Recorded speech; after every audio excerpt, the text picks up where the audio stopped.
case you missed it with Read the Hard Way.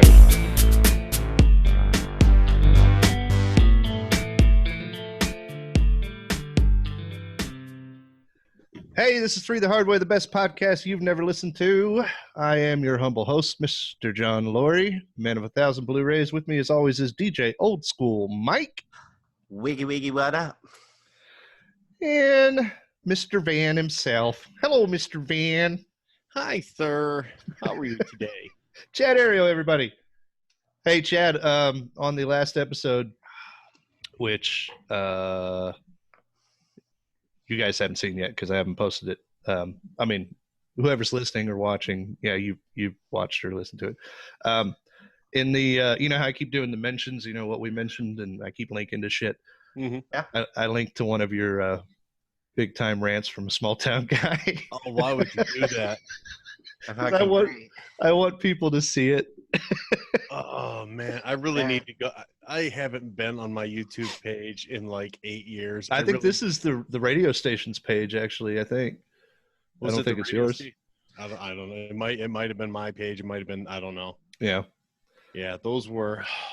Yeah, I don't know. I don't know where they were, but when I was when I was fucking up our YouTube shit by setting up my YouTube shit, I was like, oh, I'm gonna follow John. Oh, I'm gonna follow Chad, and I got sidetracked for hours watching like John's home videos and shit, and like the small town rant or big time rants from a small town guy on your shit, and stand up bits. I was like, oh, I've never seen that one. Hey, when you were looking at my page, were the lightsaber videos on there that I did with Tony? Yes. Okay, because I searched for them the other day. I couldn't find them. I had to literally type in what I remembered I titled them to find them. Yeah, I looked on my own page and couldn't find them.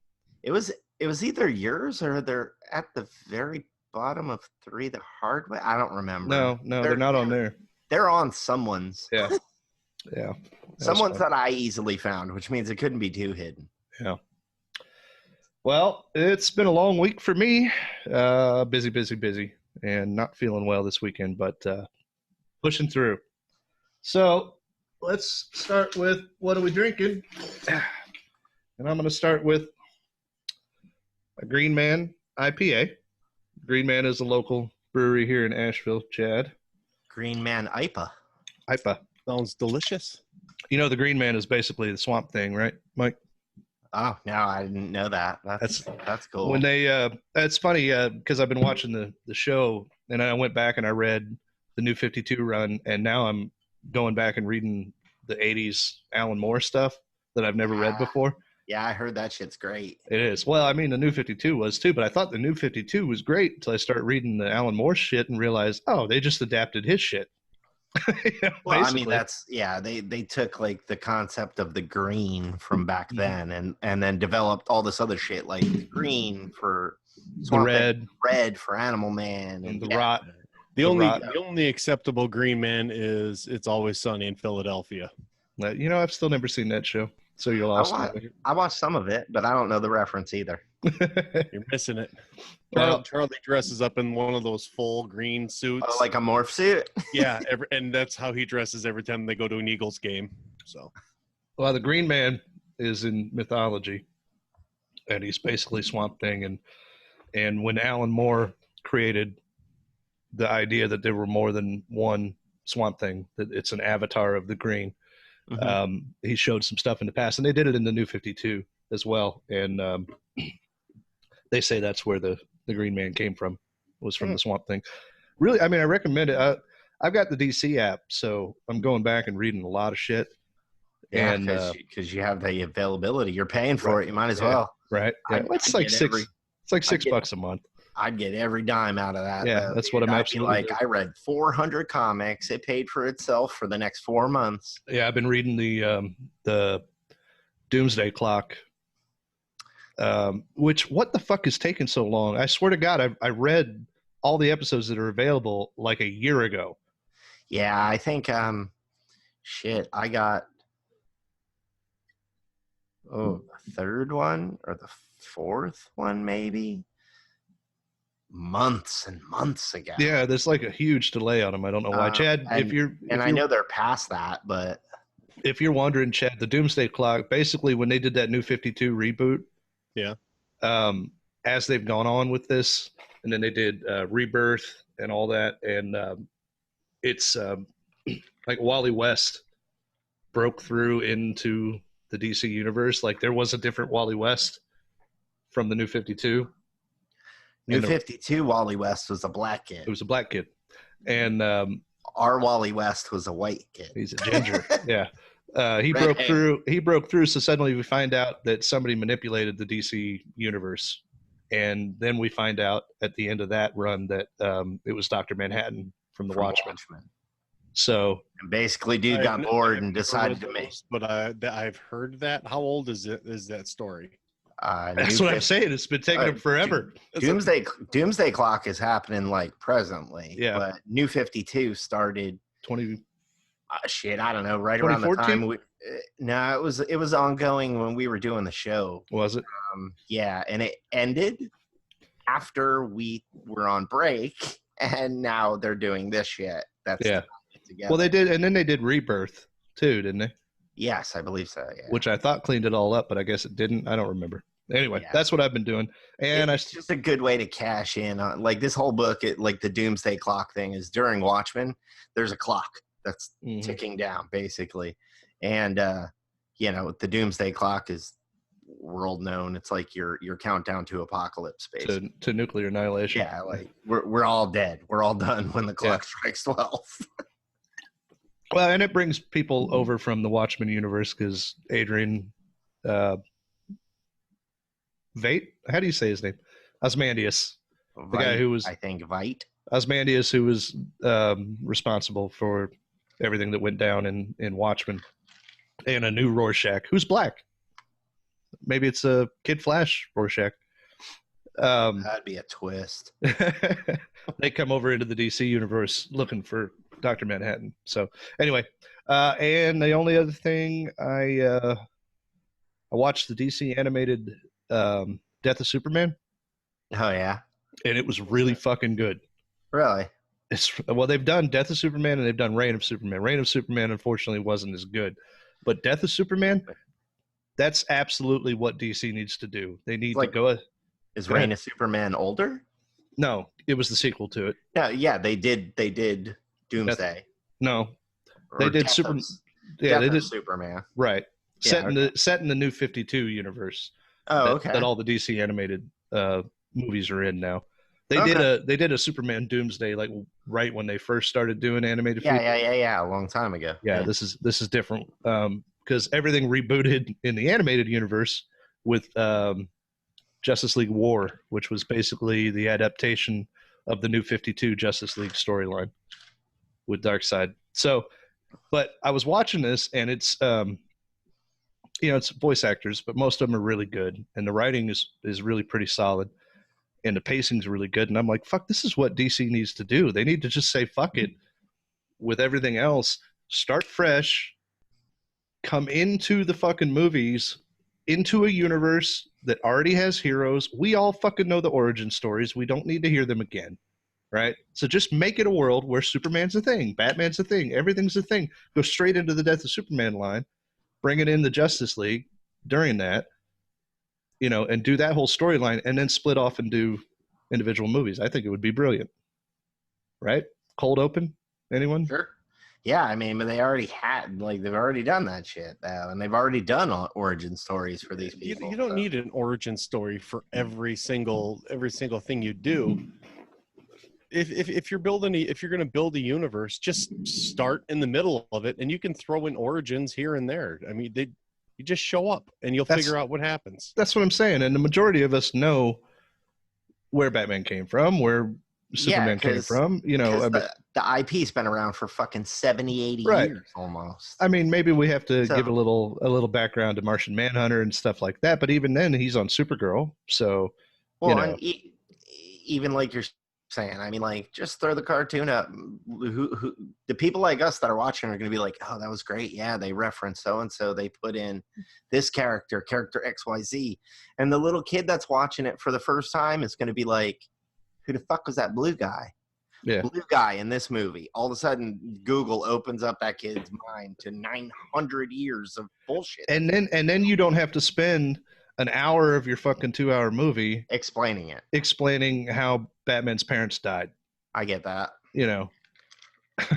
So that's what I'm saying. I'm hoping that they have some ideas, but this was a really good. I mean, most of the DC animated movies have been great. None of them have been to the level of Under the Red Hood, because that one was amazing. Batman Under the Red Hood. Yeah, that was a good one. Mm-hmm. But they've all been great, and this one was done really well. Unfortunately, Reign of Superman, not as well. Still good. Still better than Shaquille O'Neal's Steel. You shut your goddamn mouth. That's I'm a thing Chad. of beauty. All right, well, that's Shaq Diesel, bitch. That's it. That's it for me. Chattels, what you been doing? What you drinking? Today He's drinking Coke a minute ago. I'm drinking Coca-Cola because I am getting over a serious case of sun poisoning.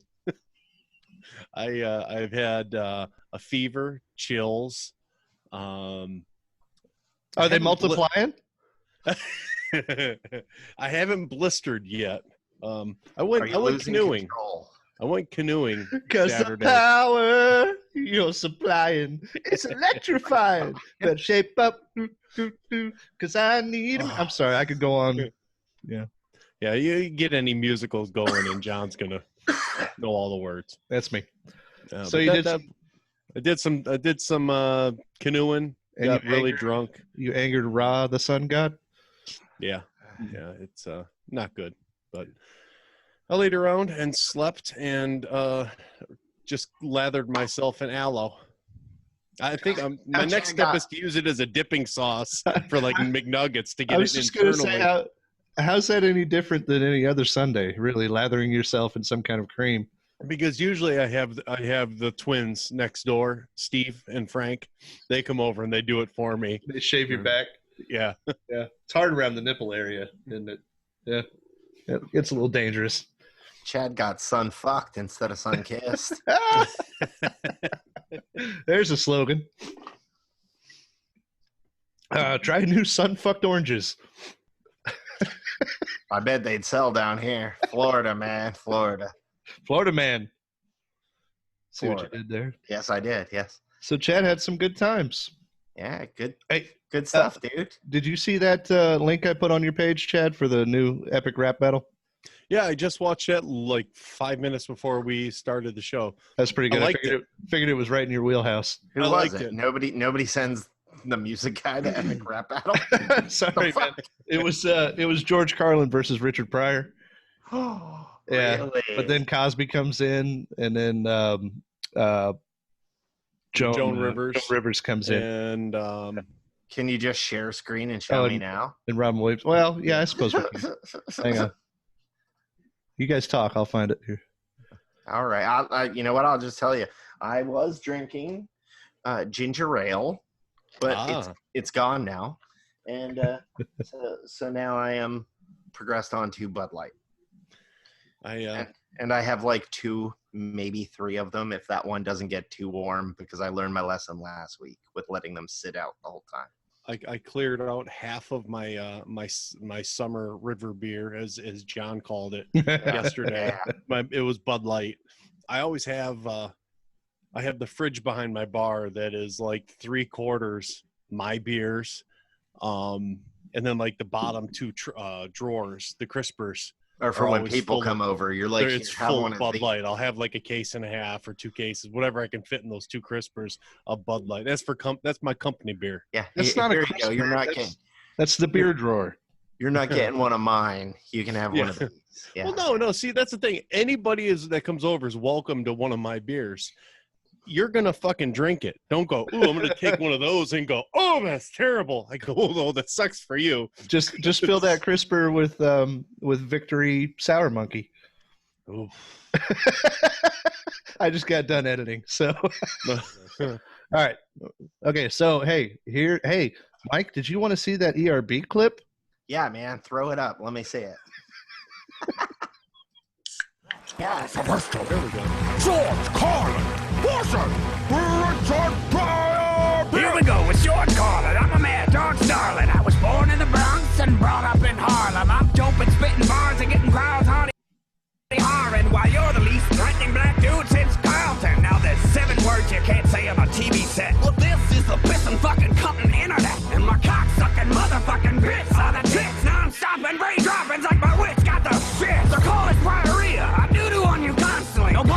my punchlines, no commas in my comedy. You'll be down for the count when this counterculture counterman serves you with a stand uppercut you can't counter. Damn! Wilder than Gene when I'm killing the beat. You're steady taking second place. That's a silver streak. Any rap battles with you, I be winning them. Your style's like 2 drinks, it's the minimum. It's your boy from Peoria, Illinois. One hand on my mic, one hand on my groin. Cause ain't no set tighter in this whole damn game. Even the shit that I spit off the top flames. My delivery is rupturing the dummies. You tell a joke and people go, that's funny. My mama was a prostitute and grandma ran the brothel. Seen some shit but not as awful as your haircut debacle. I'm the original brother, the gift that seen some color. The most iconic stand-up comic, stand down, motherfucker. You forgot the cars and you know it's a mistake. I eat MCs for breakfast like they made of chocolate cake.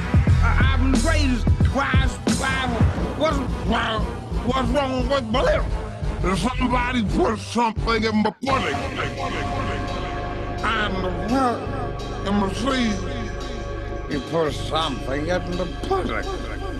As in the pudding.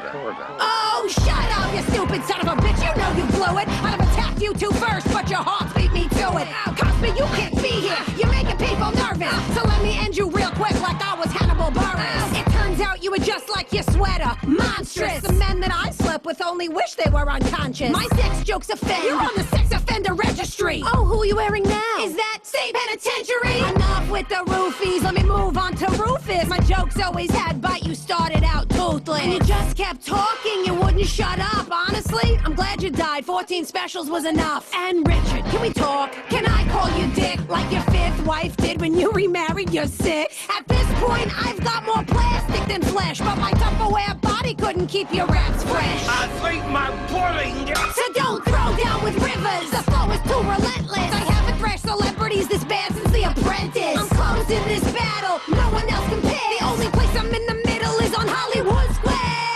Good morning, movie bomb! That's still the bad sheep. I'm a kitty in the bathtub. For some comic relief. Oh, Carlin, my Carlin, what can I say about you? Except I don't think you've had a good shit since 1962. Mortgage backwards, and Joan, you must too. 80 years old, but that nose looks brand new, not new. Yo, Prime, that fire makes a good shampoo. Left you running down the street like, oh no! Comedy ain't easy. I've played plenty of dumps, and believe me, we've all hit plenty of bumps. But now I got the flubber flow, that'll get the club jumping. You got second-hand raps. Found him goodwill hunting. Got more hair on my arms than on Monji. And I'll finish this battle like it's Jumanji. I love the prince. You'll never have a friend like me. Thanks, folks. That's my time. Gotta set myself free. hold on, hold that, hold us all,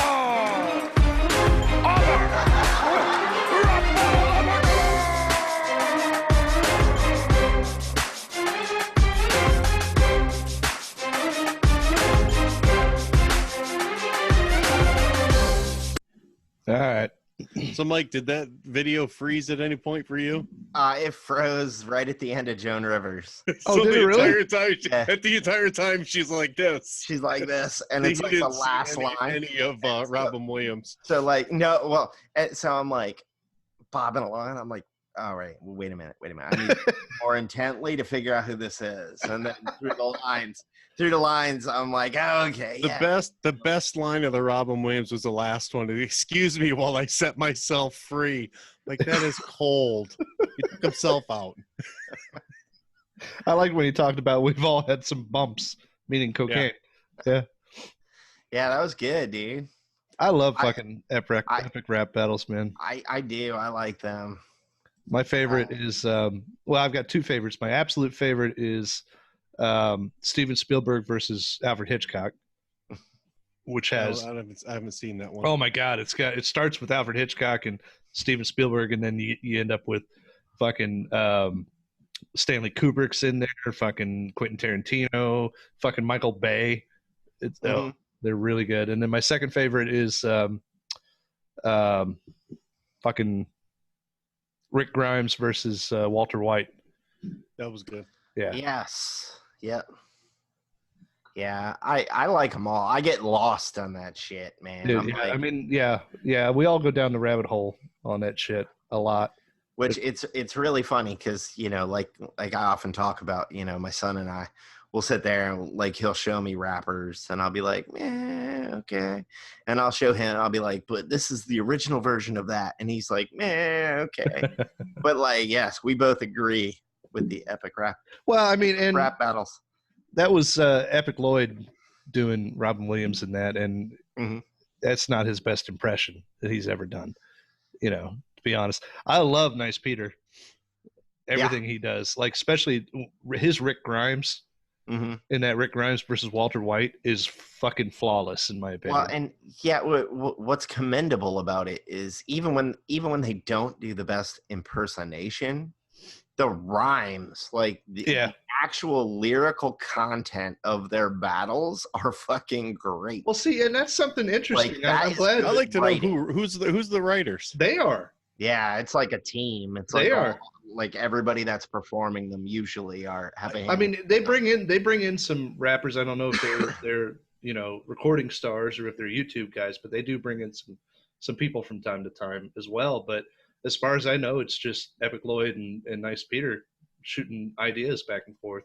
And it's interesting to hear you say that as a guy who's not, you know, not like Chad, but definitely not a super rap guy. It's interesting to hear a guy who is a super rap guy say that their flows are great. I appreciate what they I don't do. think he could have said that any whiter, John. I appreciate that their flows are great. I really, really enjoy their flows.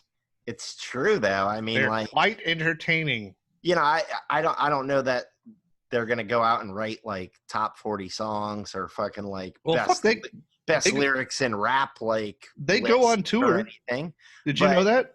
No, I didn't. Yeah, they seriously. I mean, Epic Rap Battles ERB goes on tour for what they're doing. And I don't know. Say what you will, like Lin-Manuel Miranda, like with the whole Hamilton thing, it's very divisive. People love it or they hate it. I personally love it. I love his references to, you know, old rap songs and you know, the act of formulating American history into something that I would give a shit about to listen to. Like, well, I love all that, and it's all in the same thing. Like you have to be intelligent enough to craft something, but you have to be good enough at what you're doing to make it passable to people. Well, when it comes to Lin-Manuel, I mean, he's a big theater guy too. So, yes. And me being a big theater guy, like there was one of the Tonys that Neil Patrick Harris hosted. You know, I mean, there's a few. Let's be honest, but he did this whole thing. It's the most amazing opening to the Tonys ever. And it was written by Lin-Manuel Miranda. So seeing him throw in all the references and everything there. So if he can do that with, you know, regular music and then he can do it with verse too, it's pretty fucking cool. So, and fucking Hamilton's a great goddamn soundtrack. It's a great show. I haven't seen the show. I have like the fucking 3-inch thick book that breaks every lyric down and set piece design and everything else. And it's intriguing. And I would love to see the show someday. I'm just way too cheap to fly my ass to New York. And original cast isn't doing it anymore. And even the Chicago run wasn't the original cast. It was, it was Wayne Brady though, wasn't it? Wayne Brady was. I wanted to see. I had an opportunity to see it half a dozen times and never went. Yeah, the only thing I've ever seen that's been Broadway, not on Broadway, but Broadway cast was not the original, unfortunately, but Book of Mormon. Book of Mormon, yeah, in Charlotte, which was fucking amazing. I am moving on from my Greenman IPA to a brewing company that Chad talked about, I believe, on the Spider-Man episode. Kona. Kona Brewing Company. This is the Longboard Island Lager. Yep, I like a lager. So that's what I'm moving on to. That's the Surfing Bird beer right there. Boy, it smells like a beer. Look, I'm doing Chad shit. It smells like a beer? Is that what you just said? I think it's going to be a good one. I don't think you're supposed Lisa to makes snort. so much shit. She can, why don't you shove the bottle further up your nose? Shove it up your ass. See how it All smells. those years of cocaine, the sniffer's not as good as it was. No, it does. I mean, it smells like you open a Miller Lite. It smells. Yeah. I don't think you're supposed to snort beer though, guys. That's a bad combo. Well, in my defense, that's the first time I've ever done it on this show, and he does it every goddamn show. I'm surprised he's not sniffing the Coke. Yeah. Now I have moved on to cans. I started with bottles. You know, you can get new Coke right now because of Stranger Things, right? Yeah, for like friggin' $20, and you get 2 of them. Mike, are you caught up yet or no? No. I was gonna rewatch like the whole first season to lead into second because I still haven't seen that. So I'm really far behind. John, did you send me the video, the Hopper PI? Yeah, I can't remember. He posted it to Facebook. I saw that. I There's didn't watch it. There's so much I want to post, but I don't want to fuck people up like old school that hasn't watched it yet. Like, fucking, all I got to say, right, Chad, you're going to get this, and he's not going to. Turn around. Look at what you see. Oh, God. I love that. Oh, that's my favorite. So I know. I was out at the video game store yesterday with my son. Oh, like Wanted GameStop? to. Yeah, I went to GameStop. He needed to get new headphones because his earpieces weren't working or something, so he couldn't hear people bitch at him, or he couldn't bitch at people. I don't know, whatever. I don't do that shit. Fucking But kids. He needed to go get Dad, I them, can't so- play my video games unless I hear people threatening to fuck my mom. Yeah. So I go and I take him, and I'm like, yeah, go do your thing. So he goes and gets that, and he decides to get Grand Theft Auto 5. Yeah, And I'm like, I saw that. I'm like, yeah, okay, whatever. We get up to the register, and the kid there is like, Dad, I need to make sure you're okay with this, right? And I'm like, yeah. He's like, video game, sex, violence, mayhem, carjackings. I'm like, crashing airplanes on people. I know my friends play this shit. They talk about it all the time. He's like, Goodyear balloon. I was like, didn't know that. That's awesome. Yes, Yeah. you get it. Blow it up. Get the game. It's not But- good here, but yeah. Anyway, when we were walking back out to the car, I was like, hey, you want to go home, do like Stranger Things marathon? Now that Mommy's back, let's all do it. He's like, I don't care. Nah, somebody dies. You know, so-and-so died. And I'm like, shut your damn mouth. Boy, I will ground you. And I'm like, All right. So I've got an intro, and this is what it sounds like. Well, what's on the television then? Wait till they get a load of me.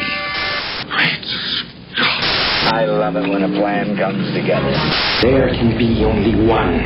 Alcohol is a way of life. I know you are, but what am I? Let's go channel surfing with John.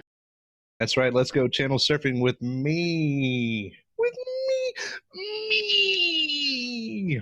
First up, Dark Phoenix may end up a bigger bomb than 2015's Fantastic Four. I just watched it today. How fucking bad was Holy it? fuck. it's not completely garbage until it's Roger Corman Fantastic Four. Well, no. Actually, I think Roger No, Corman's Fantastic Four was better than Josh Trank's. This it was horrible. I don't have one good thing to say about it. Not a single good thing to say about it. I don't either, honestly. I guess I could say Mike, you haven't seen it yet? No, I gave up on it 5 minutes in, remember? That's right. I That's don't give a shit. Talk about it. You're not Yeah. spoiling that movie. I don't care about. The fight scene, on the street and in the bus, like I can give it that. That was a decent comic book fight It scene. had a lot of action, Yeah. but it was boring action. It was. And the whole thing with Jessica Chastain and the fucking aliens, none of that made any sense whatsoever. Well, she was all in Jean Grey's head, wasn't she? No, Or was she was real. She was Oh, real. really? Yeah. Yeah, that's stupid. Well, the current box office reports, $12.50. they're saying that it doesn't look like they will make it past 250 million globally. So That movie's been out for a while too. it's What been did out it for cost to make? yeah, it doesn't. It cost at least 200 million to produce, is what the article's saying. So since it doesn't look like it's going to make past the 1.39 times its budget, it is actually a bigger bomb than 2015 Fantastic Four. Yeah, and you don't have they don't have a giant budget for promotion of that movie because it really wasn't pushed. Well, especially in recent months. It came out. Well, Yeah. it's because of the merger. Fox isn't going to spend any money on fucking promoting if Fox was like, "Fuck you, Marvel. We're not going to promote your shit," and they're like, "Not our shit, buddy. You let your shit fall apart, and we're going to do it right in 4 years." Hey, let me ask you something, Chad. Did it like I said, was Jennifer Lawrence just sleepwalking through that entire performance? I mean, she dies pretty early on, but Yeah, I mean, there wasn't Spoilers. there wasn't a lot to go on, but honestly, I think I don't think she was sleepwalking. I just think she didn't give a shit because the material was that bad. She probably showed up every day in the makeup trailer, and when the makeup person went, "Okay, you're done, go." I mean, it was.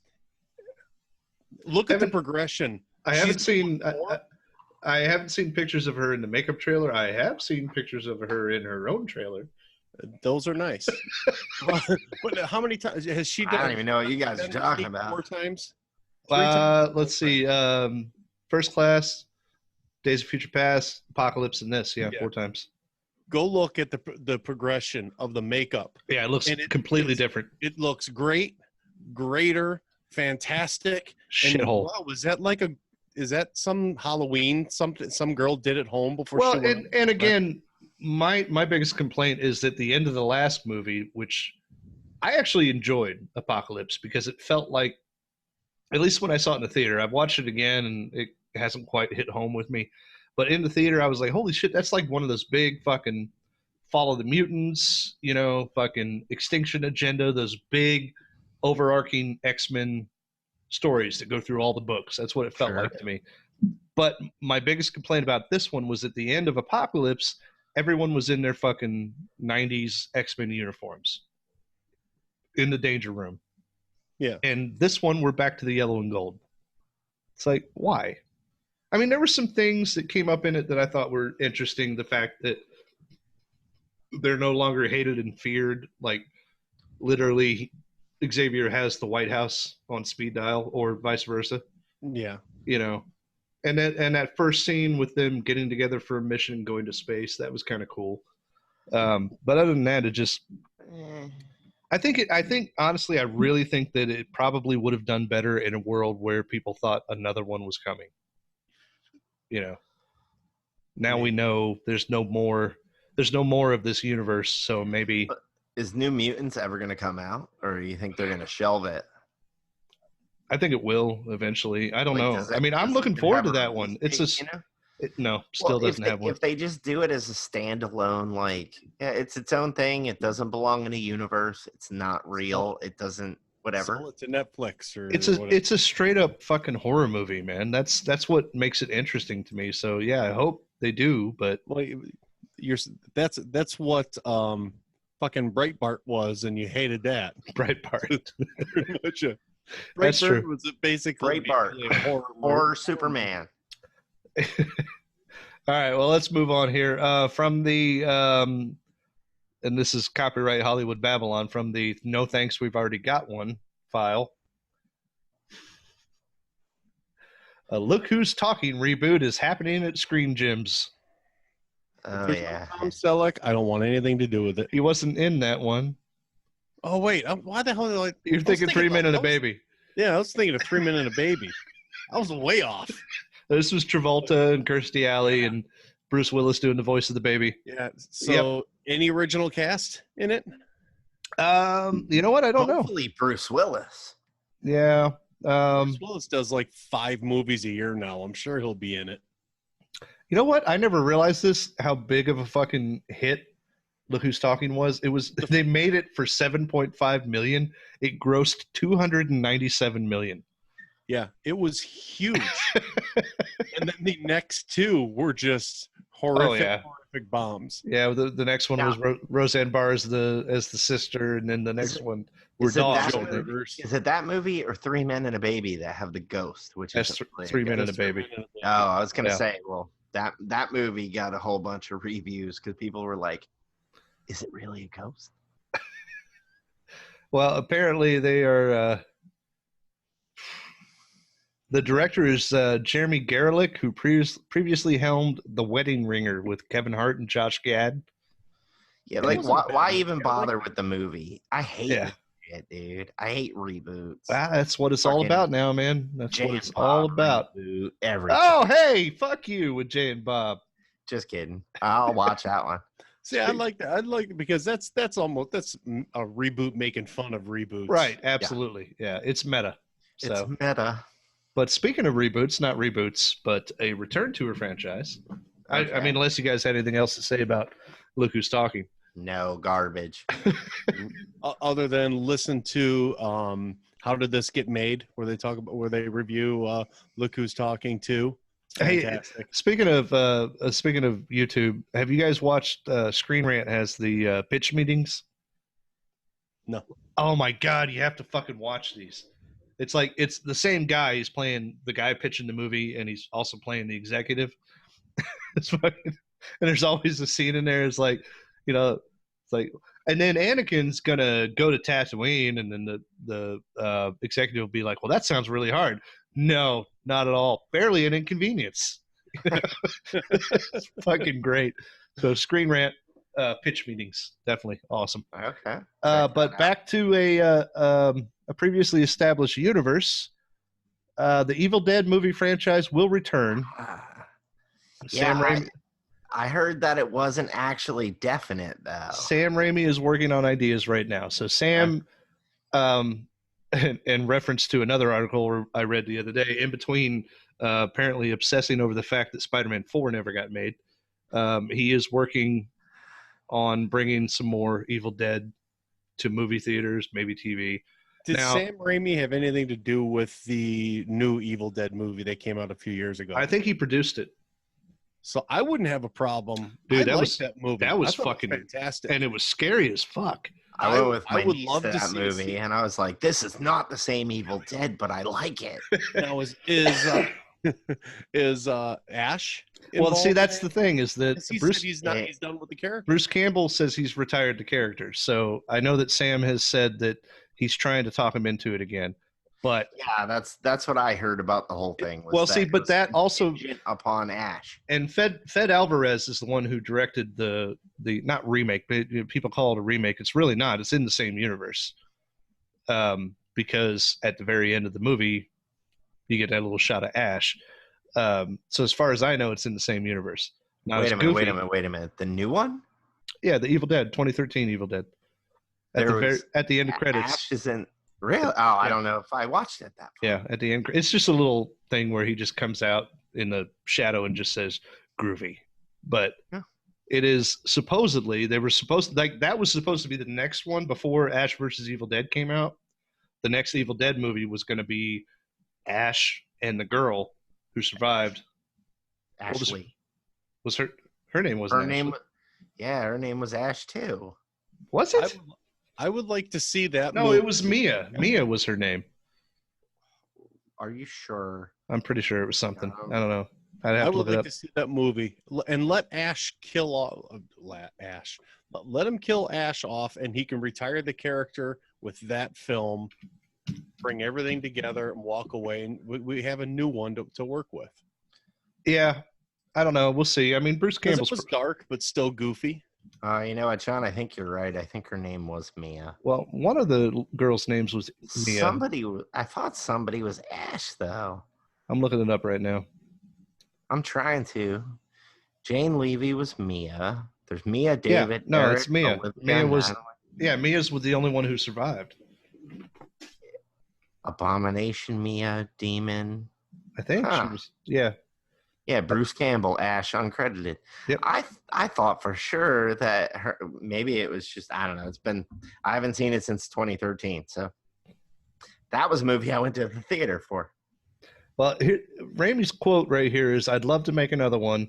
I don't think TV is in its future, but we're talking about Bruce, Rob Tappert, and myself, one or two different ways to go for the next movie. We'd like to make another Evil Dead feature. And in fact, we're working on some ideas right now."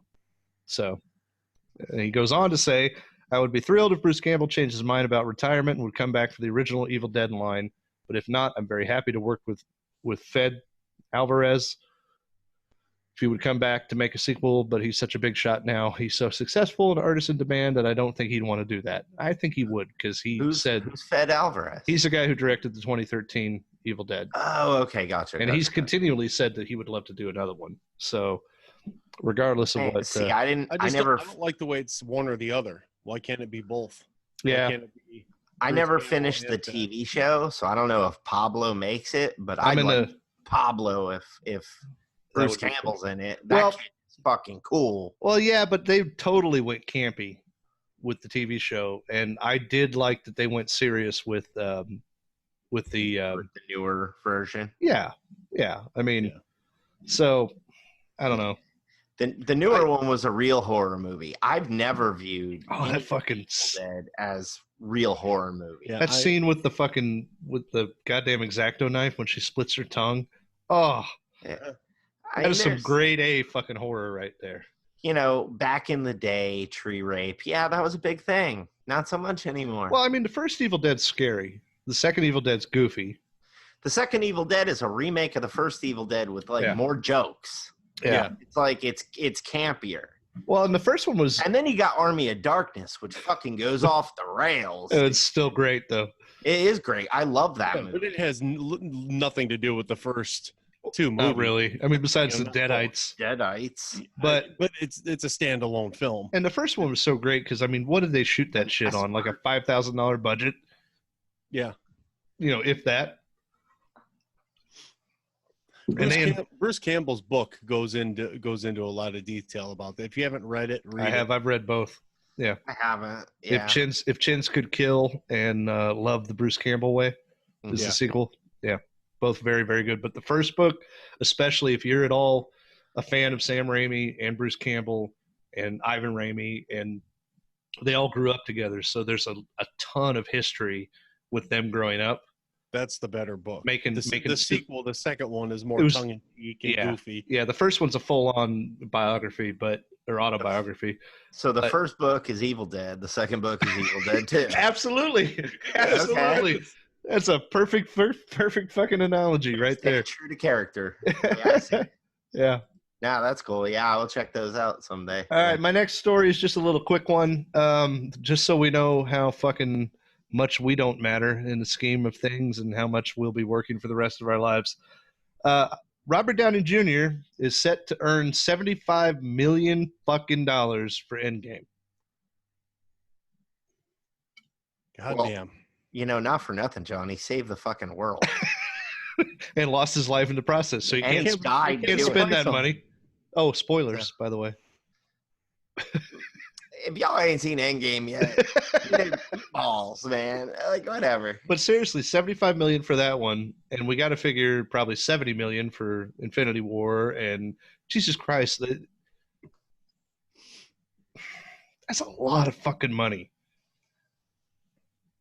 Yeah. Well, I mean, that's like, what did he have, points on the movie or something? I don't know. I wasn't actually reading the article. I just saw the headline, like most Americans. Yeah. If he's set to earn, then yeah. Yeah. He was paid $20 million up front, and he's got an 8% share. You remember back when we were younger, like you'd hear like Schwarzenegger just got paid $20 million to do a movie. That's outrageous. And now, not even when we were younger, man. I'll take that. Let's see what I make in the back end. 75. Yeah, it's well, everybody and their brother got smart, dude. It's like with George Lucas, and Lucas and Mark Hamill. George Lucas was like, "Yeah, my movie's costing a lot of money. It isn't probably gonna come out on time. It's not doing well." And then it did, and he was like, before the movie actually hit and became big, he was negotiating for Empire, and he was like, I'll fund the movie myself, but I want, and on the first one he was like, I want all licensing rights, merchandise, toys and merchandise, like. And Hamill did the same thing. Yeah, and Yeah. Mark Hamill has like one of everything ever made by Star Wars. Like anything that has the Star Wars name on it. That poster behind John, Mark Hamill has rolled up somewhere. True. Yep, you're not wrong. People are smart. We, not so much. This is my next story here. Actually, I'm going to save this for last. This is just a little quick thing. And again, like me, a little quick. Sorry, shit's frozen here. Apparently, Lou Ferrigno can't take Mark Ruffalo's Bruce Banner seriously. And I just not hear him? Oh, man, Mike. Man. Now Lou Ferrigno not going to do this job. Let's do it. I'll fight Lou Ferrigno for the show for ratings. Let's do it. I was going to do If you your do job. fight Lou Ferrigno, you need to wear a Yeti costume. All I got to do is take this shirt off. I don't need a Yeti costume, Jeff. All right, Robin Williams. I was going to do the show until Mike said. That was mean. Yeah, I mean, I didn't, again, delve too far into it, but here's a quote from him. Mark is a wonderful actor. No way. But we had three different actors. We had Eric Bana, Edward Norton, and Mark Ruffalo. I like Bill Bixby the best. I like Edward Norton, but Ruffalo, I think he's a wonderful actor. He blends in with the... This is really mean. It's really hard to understand, too. Mark is a wonderful actor, and we've had three different actors. We've had Eric Bana, Edward Norton, and Mark Ruffalo. I like Bill Bixby the best. Well, of course, it's a fucking show he did. I like Edward Norton, but Ruffalo, I think he's a wonderful actor. He blends in with the Marvel aspect of the Avengers, but I can't take him seriously enough. Bill Bixby has that intensity, and you knew that when he was in danger, you could feel that intensity. But because of Marvel and Disney, they're taking a different direction. You can't take it as seriously as the original series. You knew how he was intense because he would always go, and then fall to the ground and then look up and his eyes would turn green. And that's when Lewin come out. Oh, man, we are pissing off tons of deaf people right now if they could hear us. Hey, hold this wee shit. Hey, John, how hard during the edit would it be to subtitle everything? Oh, Mike, now blind people not going to do the show. I don't mean real words. I mean phonetically, like you were saying it. As Lou Ferrigno. Hey, I love Lou Ferrigno, and I loved The Incredible Hulk growing up, all right? Like, to this day, I can play the song on the piano, and it makes me cry while I'm playing it. I mean, it was great. It was great for its time, but... I liked it. My wife loves that Incredible Hulk. Like, have you ever seen Hercules? As a young girl was like, in New York. I want to date a green large man. Well, you're wearing a green shirt. I try. I do what I can. Hercules in New York with Arnold Schwarzenegger? Or not her? No, not her. Not in New York. It's actually the first Hercules, not in New York, but just Hercules, and he's with Lou Ferrigno. I don't remember that one. I remember the old Steve Reeves Italian-made Hercules, like Hercules Unchained, and no. Yeah, I can't remember. Yeah. It's terrible. He literally throws a bear into outer space. Hercules, Hercules, Hercules, Hercules. Oh, look at the little Hercules. All right, last story, and this is one I hadn't heard of until now. Okay. Mike, have you heard about Madness in the Method? New movie coming out, directorial debut of Jason Mewes. Yes, yeah, I've heard. Starring Jason Mewes, starring Kevin Smith, starring Paris Hilton's in it, I think. Everybody's playing themselves. Yeah. He filmed it in London or something. Well, no, it looks like it's filmed in L.A. Oh, maybe. I don't know. What do I know, dude? I don't know. But it's apparently. Chad, have you heard about it at all? I have not. They all play fictionalized versions of themselves, and he's trying to make it in Hollywood. And every time he goes to an audition, they're like, "Yeah, I know you're auditioning for the main guy, but you'd be really good for this guy, who's the main guy's stoner buddy." Yeah. So you'd be real good as the sidekick. Yeah. So he's getting a little pissed off about it, and Kevin Smith sends him a link. He says, "You got to read this book. It's about method acting." And so he reads this book, and apparently he becomes like a serial killer, like in real life, to try to become a better actor. It's full of fucking cameos, tons of Hollywood. Sounds really interesting. I'm really looking forward to it, and I'd play the trailer, except we just had problems trying to play fucking trailers before. But the article I'm reading right here, in this fucking movie, is Stan Lee's final cameo before he died. Awesome. Right? So Stan would be even more awesome if Mewes, in becoming a serial killer, goes to Stan, and Stan is the serial killer. That'd be kind of cool too. I don't know. I mean, I don't want to. Like I said, playing the trailers. Now, was this just a cameo of Stan they put in, or did Stan actually? No, he was there. It's in the trailer. If you watch the trailer, you'll see it, and it's probably the whole fucking trailer, right or whole cameo right in the trailer. But yeah, probably. But I just thought that was interesting. I mean, you know, we talk a lot about Kevin Smith on here, or I do, but he and Stan had a really close relationship. You know? Yeah, he knew Stanley, according to Kevin Smith, Stanley knew Kevin's name and knew who he was and would be like, "Hey, and your little buddy, where's he?"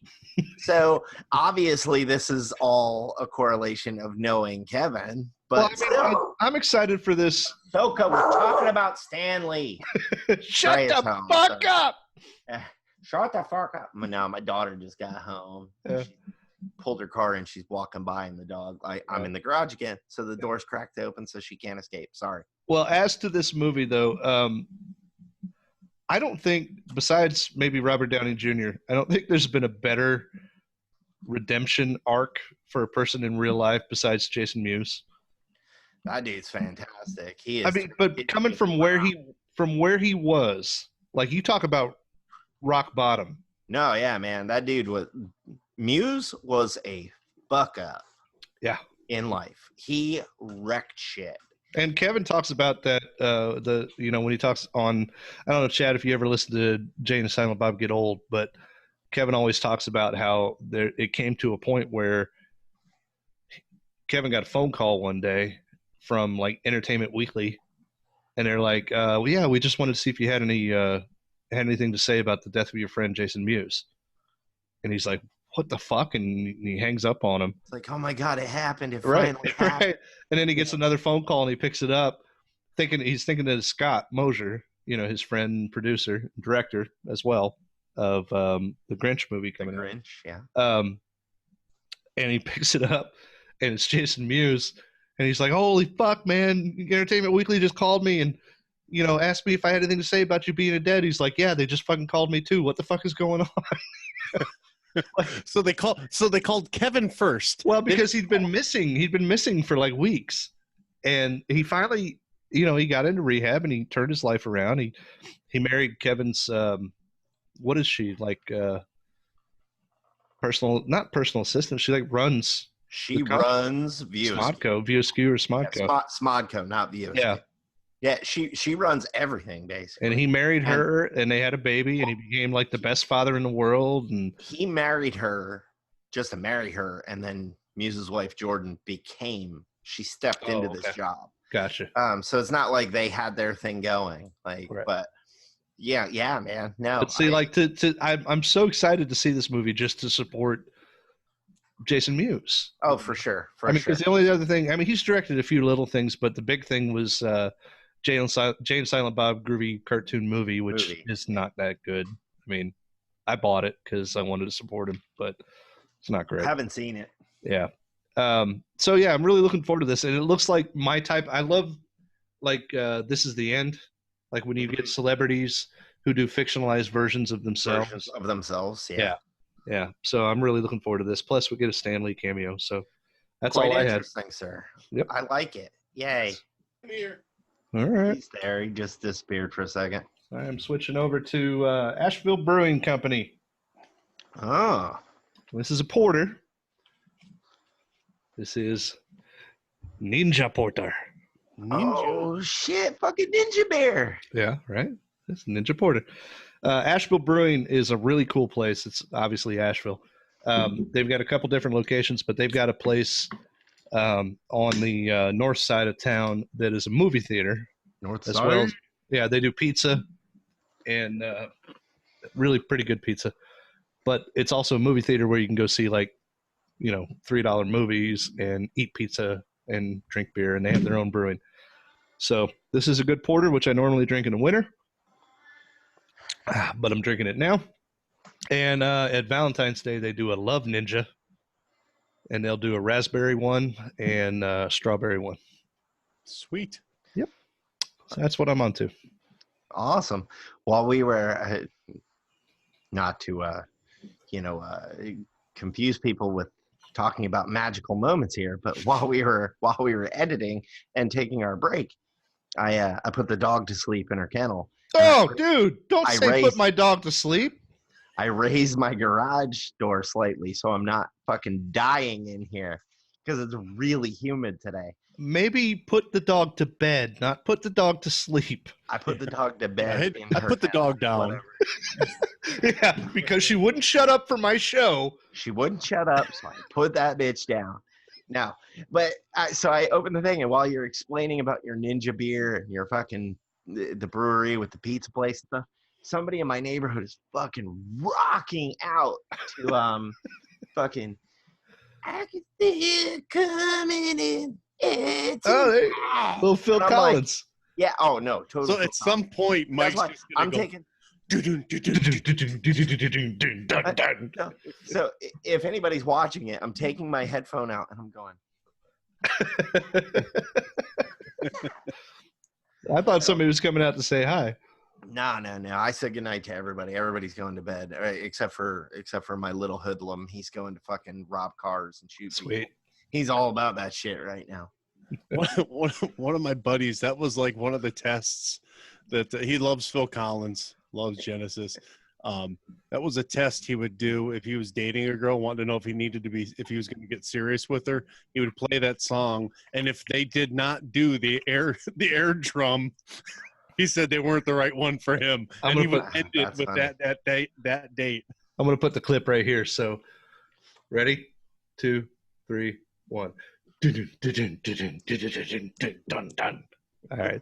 It's more editing, but fuck it. Oh, last thing before we move on, I did want to mention we had a couple of celebrity deaths since the last time we recorded. Rip Torn, 88 years old. Yeah, Rip Torn died. I didn't know Rip Torn wasn't dead already. Sorry, family of Rip Torn. His career died right about the time Freddie Got Fingered came out. I think maybe Dodgeball. I love, hey man, Summer Rental. As Sully. Great in Dodgeball. Well, yeah, you can dodge a wrench. Yeah. So Rip Torn. I mean, they only gave him like 2 lines at a time, and he was in a wheelchair, so he didn't have to, do a whole lot. But he was great in Men in Black. I mean, he was great in Beastmaster. Come on, but he died. He'd go further back in time though for these great references. Just saying. He died on the 9th, July 9th, at 88 years old. So who else died? You said there was multiple deaths. Yeah, it's just 2. 2 is what I'm talking about tonight. Max Wright, who played Willie on Alf. Yeah, he passed away at 75 on the 26th of July. Really, that late? I thought that was a little while ago, too. It's not the 26th of July yet. Must have been June. It must have been June 26th. Yeah. I was like, man, I swear I heard that. By the time this episode comes out, it might be the 26th. And we predicted Max Wright's death. John's psychic. No, who else can we Willie, if you're real quick? Listening, run. Willie. No, I mean, he was a character actor and a sitcom actor, but he was a hell of an actor, I think. So wasn't he gay? For some reason, not that it matters, but for some reason, not that there's anything wrong with that. Well, no, I'm just saying. For some reason, I remember that being a thing. Like after either towards the end of the series or after the series that came out, and maybe Willie died type thing. No, he was the actor or Willie died. No, the actor died. Not no, I know, but I'm saying Chad, him saying that it was a big thing at the time the series ended. That maybe the character died. You had your headphones out. He's thinking he was gay. Oh, yeah. I don't know if he was or not. It's for some reason I thought he was, and when it came out, it was a big thing because it was still. That's because nobody got more pussy than Alf. That was clever, Mike. That's a childish Gambino line. I didn't come up with that shit. Well, apparently he had lymphoma in 1995, but he was in remission. He has a son, Ben, and a daughter, Daisy. Drunken driving charge in 2003. Got nothing. Oh well. Nothing about him being gay. Yeah, I don't know. Thought he was. Who cares? All right, well, hey, time to move on to Chad, and I've got his correct intro. Yay. We interrupt this broadcast to bring you this important bulletin.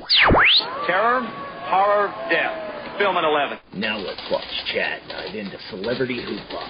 Or maybe Octomom's cavernous chucha. I have a very low tolerance level for stupid bullshit. Chad's News, now with less talk and more action. Chad's got stuff to talk about, and that's all I got. And that's all John has. Although, I love that look. Although, Alf was a good place to lead off with, because my first story is, and by the time this God, I was so hoping you would tell this story. News, but this has been building up for about a week. John, Mike, have you guys have you responded to the invite? Are you guys going? You guys going to Area 51 in September? Yeah, I just bought a fucking ticket, dude. I'm gonna rage that shit. 600 Leroy Jenkins. 650,000 people have said they're going. Another 600,000 have checked interested. It is all a joke, and the media is completely taking it seriously. Not for nothing. You living under a rock that don't know what's going on. So, a guy who has got a history of doing stuff on the internet, so it's obviously a joke. He's a YouTube prankster. Yeah. It's a joke, but he made an invite for in September. Everybody's supposed to go to Area 51 and we're going to charge. We're going to rush the rush Area 51, the military base, because they can't take us all out at once. And we're going to get them aliens. They can't stop us all. My wife got home from Africa, and she's like, "So what's new in the world?" And I'm like, "Fucking everybody is going to Area 51, dude. September 19th, we're there. I bought us tickets." And she's like, "Even if that was real, don't you think the government's smart enough to move Area 51 by September?" Damn your logic, woman. They've already moved Area 50, all the alien stuff from Area 51. It's not there anymore. It hasn't been there for years. The funniest thing, you just ruined my whole bit. Okay. The funniest thing I saw was somebody made another invite that said, "Let's storm R. Kelly's house. He can't piss on us all."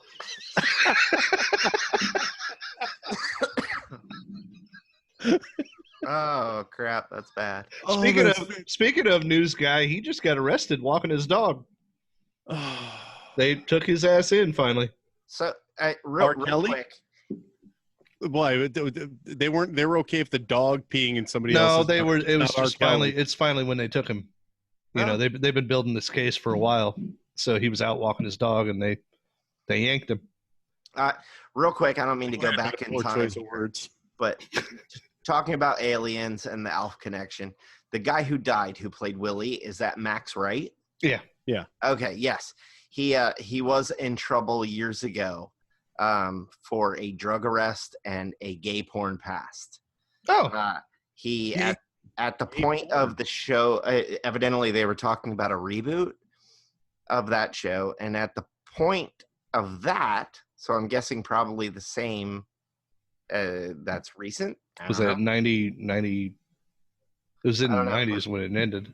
Yeah. It just says Wright's new man, Rainer Dettlinger, described as Max's life partner by German newspaper Bild. What was his name? Rainer Dettlinger. Could you be more fucking German? No. Wow. Yeah, Rainer Dettlinger. But that dude, the dude that played Willie, was ashamed of Alf.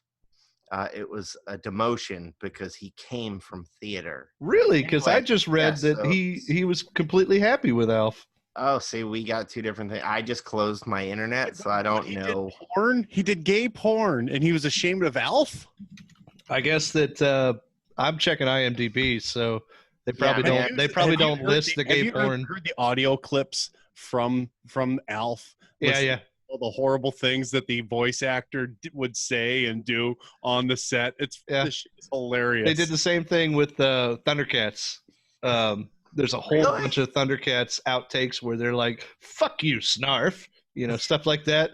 And the weirdest part is Panthro, because that was Cosby's dad on Cosby played Panthro. Oh yeah, that's all fucked up. Huh. Yeah. I didn't mean to derail us, and I probably should have read the article instead of just the. Well, I was just gonna say. Oh no, there you go. I was wrong.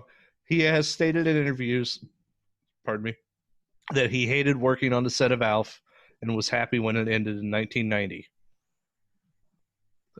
Okay, and evidently something about a gay porn past and being a homosexual. Nothing wrong with that. The dude just Chad. I was just finding out. Chad was right. He was confirming. Chad's a fucking reporter. So that's partially right. Section. But and this, which again it's off topic, but it's still on topic. I mean, why would he be ashamed of a gay porn pass? It's not like that could hurt his career, because they just did the what the hell was the movie HBO just did? We all just watched the cowboy one. Sweargin. Oh yeah, Deadwood. We just did the Deadwood movie, and they brought the pedophile back. Yeah. Did we talk about that? About how weird that was? The movie? No. You guys talked about the movie. Jeffrey Jones, got arrested for soliciting a boy, and yet he was back for Deadwood. Huh. Well, maybe they've chemically castrated him, so he technically has Deadwood. I don't know. Oh man, that was a long way to go. That was a long read. It was seriously no, Mike, you got to understand. He's been planning this for like 5 minutes with this entire conversation to bring in the Deadwood joke. As soon as you brought up Deadwood pedophile, he was like, "No, before that, he's like, there's something here. I can do it." I don't know how we're getting around to it, but I'm getting this. This goddamn Deadwood joke. All right, coming in. All right. Area 51. We started with Area 51. How can I get to a limp dick joke about a pedophile? I can do it. All right. So Area 51. Old news for me. This might be old news for me. Wait. Hold on. I still want to talk about Area 51. We barely touched on Area 51. All right. Let's go. Oh, yeah. Well, what do you got to say about Area 51? I thought you had more. No, I don't prepare. I look at shit. I'm like, oh, that's interesting, and then I want to hear what you guys have to say about it. I told you the story. All right, my whole thing is that the media is fucking treating this shit like it's real. It is. It's not real. Read the comments. They're like, oh, is there going to be a food truck? I mean, guaranteed there's food trucks that show up. They're going to put troops. They're going to put all the Kyles up front, and they get plus 10. Berserk by all being up juiced up on Monster Energy drink, and September 17th, if you're smart and you're in the area and you have a food truck, you're going there. Say you're gonna make money hand over fist. It's because there's gonna be somebody there. All right, I guess that's all we have about Area 51. There's a lumber yard called in Roswell. They're called Maze Lumber. I work for a company here locally. Maze Lumber. Been around since 1848. I found out, and this company that I work for never knew, but I just found out a couple years ago that there is a Maze Lumber in Roswell. If you go to their website, you'll actually see it's like serving the Roswell community and beyond for since. Well, it's just this little mom and pop place there. I was like, oh, that's great. Everyone in Roswell has got to use the fucking alien. We've gotten calls, people like wanting to order stuff, and it's like, hold on, where are you from again? Yeah, that's not us. Awesome, dude. All right. Well, I guess that's all you had on fucking Roswell. Yeah. Every diner, everything out there has to have something to do with that. Did you ever see, what was that movie with Nick Frost and Simon Pegg about the alien? It's called Paul. Paul. Yeah. That movie's so good. Seth Rogen was the alien. Yeah. All right. Anyway, go ahead. The Walking Dead is dead. We know this. This should probably be Mike's section. Yeah. Are you talking about the comic? That was my shit too. But go ahead.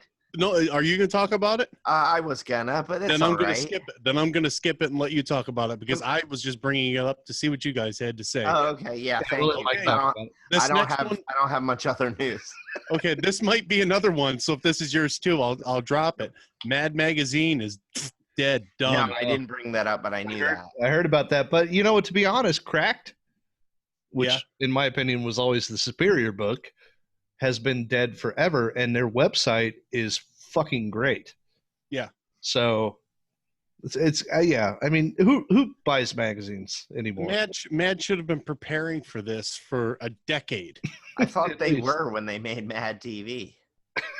You are watching Mad TV, and I love Mad TV because that brought us Will Sasso and Andrew Bowen, who is a friend of the show.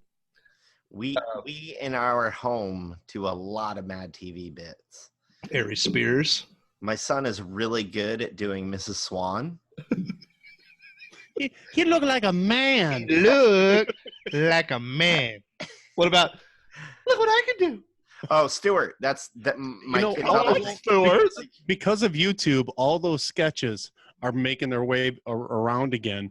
You know, my fucking kids are doing them and quoting them. My son loves Stuart, dude. He will do we will be sitting at a family dinner, nice, relaxed. My mom will be over his and he'll be like, look at what I can do. Look at what I can do. And she's like, what are you doing? And he's like, don't look at my underwear. And she is straight up like, what the fuck's wrong with him? And I'm like, it's funny though, all this shit's coming back, but still what we talked about on our show fucking 7 years ago with Andrew Bowen, that fucking Will Sasso as Steven Seagal and Andrew Bowen as Jean-Claude Van Damme, that clip is still the hardest fucking thing to find on YouTube, and it's so goddamn good. Yeah. Sounds like somebody needs to re-edit it and put it up on the 3 the Hard Way page. Possibly. I'm friends with Andrew Bowen on Facebook. Maybe I'll ask him. He did something for us one time. Yeah, he did a shout out for us because he does a pretty good Christopher Walken. So he did. It was on Vine. It was the Batman. Yeah, Vine. The Batman serial. Yeah, Bruce Wayne. Why you dressed as Batman? Yeah, that one. Yeah, he was pretty cool. Hashtag Andrew Bowen. You are now watching Mad TV. Ari Spears. There were a lot of good, funny fucking people came out of Mad TV. Don't fucking disparage Mad TV, Mike. I'm not, dude. Mad TV was good. I'm saying, like, that was the perfect stepping point for the magazine to end and just become a TV show. Yeah, the magazine. They tried bringing Mad TV back last season. Did they? Didn't work out. Yeah, or maybe it was 2 years ago. It didn't work out. Know that. Nobody buys magazines anymore. You know, I mean, as far as I know. Mad TV had Artie Lang too. Mm-hmm. Yeah, love that dude. Did he die? No, he just looks dead. He tried to commit suicide by stabbing himself. Like that, it's super sad. But if you want to read a book that's really good, he's got a book too. And if you do audiobooks, he narrates it, and he has a couple people from the Stern show because he was on Stern for a while. And other famous people do chapters. But yeah, that dude, he tried to die. He like stabbed himself in the stomach like 7 times. That is a really brutal way to try and kill yourself. There's a lot easier ways. Well, there's a lot of that. That would have to be easier too, because he was a big dude, so you got to get through a lot of fat. It was just it was all punishment. Dude. Have you seen pictures of him lately, John? His nose is gone. It is completely collapsed. He's done. He was so much. Wicked drug addict. Yeah. He accidentally. I can't remember if he accidentally how it would be. He accidentally did a bunch of cocaine. Well, no, it wasn't cocaine. It was like crushed glass or something. I don't remember. If he was so high that he like snorted like crushed glass or silica or something. With those little packets that say don't swallow. His nose is fucking destroyed. Oh, just wow. destroyed. The guy who does the show like the Nightmares, plastic surgery nightmares or whatever, has offered to like fix his nose for free. So bad. Now I have to look it up. All right, what's your next story? Next story. I'll skip this one. Why? We'll lighten the mood a little bit here. There's a baby dying again. Yeah, okay. It's one story about babies dying. You guys get all no, seriously. God damn it. There we go. Holy fuck. What's up with his goddamn nose? I told you. What the fuck? Now I gotta see because I haven't seen Artie's nose. All right, yeah, I'm gonna throw this picture up. Oh, in okay, section cool. here. That'll work. Yeah, that'll work. Actually, I'm just gonna share my screen because Artie Lang came up, but all right, so there's Artie Lang, Mike. Yeah. What the fuck? Yeah. But in here in the recommended to go along with it, you guys know who that is? No. Think yippee! Oh yeah, that's the kid from Star Wars. That's Anakin. Yeah, man. Yeah, he's been through some shit too. Kid obviously went to the fucking dark side. Yeah, he did. All right, go ahead, Chet. No dead baby stories, please. No dead baby stories. Well, we're all married. Or dead dogs. How often do you guys go to a restaurant with your wives and they're not hungry, but I'll just taste yours, or I'll just have a little bit of yours. I think I know where you're going. There's Dawn sent me this clip.